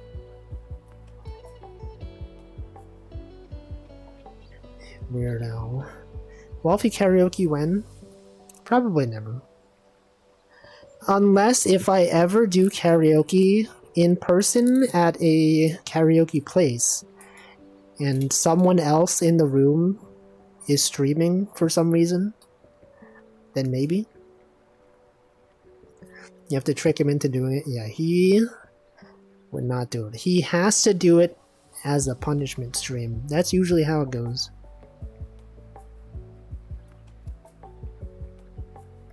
Anyway, many songs I've only known of because of karaoke. Oh yeah, American Boy, true. It's always the Chug Jug song now. We can't claim he sang something, but can certainly gaslight.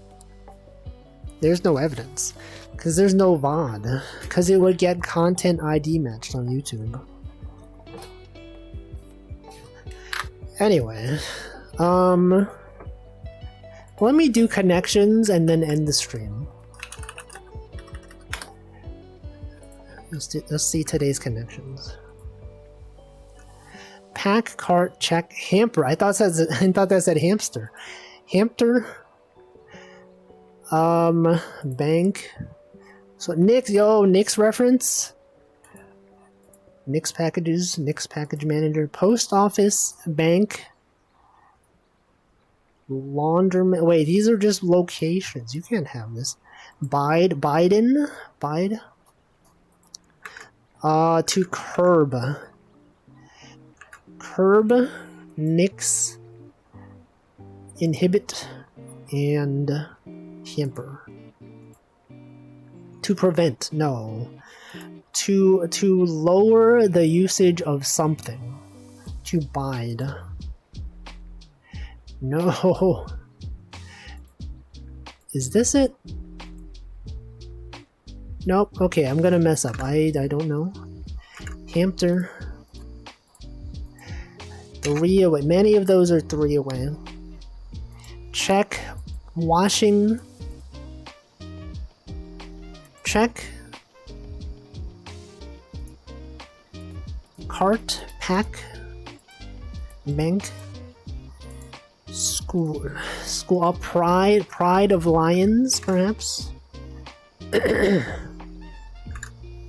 Curb Your Enthusiasm. Supermarket, post office. I don't know. This one's hard. Bank. To store something. To bank, to pack, to bide, and to store something for later. Hamper. Post office, inhibit. Swarm. Gonna be dipping now. Have a good day. Failed. I'm gonna fail this one as well. I don't know what this could be.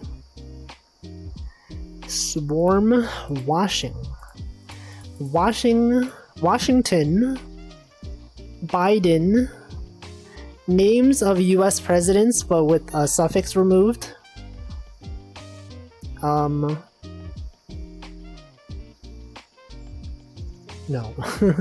No. Banksy. Washington. Biden. Bankton. Pryden. Joe Pryden. I don't know. I just don't know. Pack. Check. School. Bank. Public school. Public bank. Post office.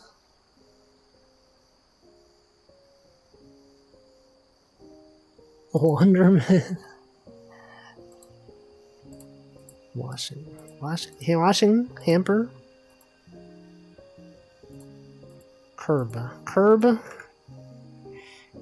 Inhibit, nix, curb, hamper. Did I not? I feel like I did that, right? Inhibit.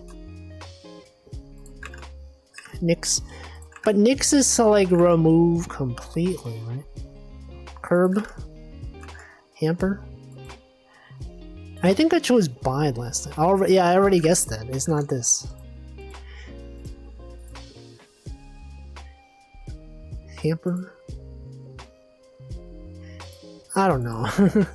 I'm just gonna give up. Just tell me the answer. Impossible. Buildings around town. Hold on. That's messed up because school is also a building around town. Wait, it is starts of US. Wait, I could have gotten that. Starts of US President Biden. Oh, Cart. Wait, what is Cart? Oh, Nixon. What's Cart? Oh, Jimmy Carter. Oh man, I said that as a joke, and it was. If I had stuck with the joke, I could have gotten it. Buildings around town. Okay, hinder. Curb. Check. Pack, Pride, school. Wait, I did also mention this one. I did also say a Pride of Lions. I just didn't even think about the other ones. Anyway, that's gonna be it. Let's see who to raid. Twitch.tv. Carter. I could have gotten that. Alright, who is streaming? Of these people who are streaming, I will choose to raid someone. What about Karen _channel? I feel like she's normally not streaming around this time. It is pretty late over there. Unless she's ending her stream. I don't think she's ending. Does not appear that she's ending. Alright. Well, that's gonna be it. Thanks for watching. I will be back on Friday with Picross and Stitch. And then Saturday we got various games. And that'll be it. That will be the entire week. Right there. Good times. Thanks for streaming. Thanks for watching. It's like, it's not as hot when you don't move around as much. You ever notice that? Although it is hot. Oh, frick, what day was it? You're so right. I didn't even check. I didn't even look. We gotta decide quick. National Hot Dog Day. National Hot Dog Day rain. I can't believe I forgot. Okay, just do that. Anyway. Good times. Have a good rest of your day. I will see you next time. Goodbye.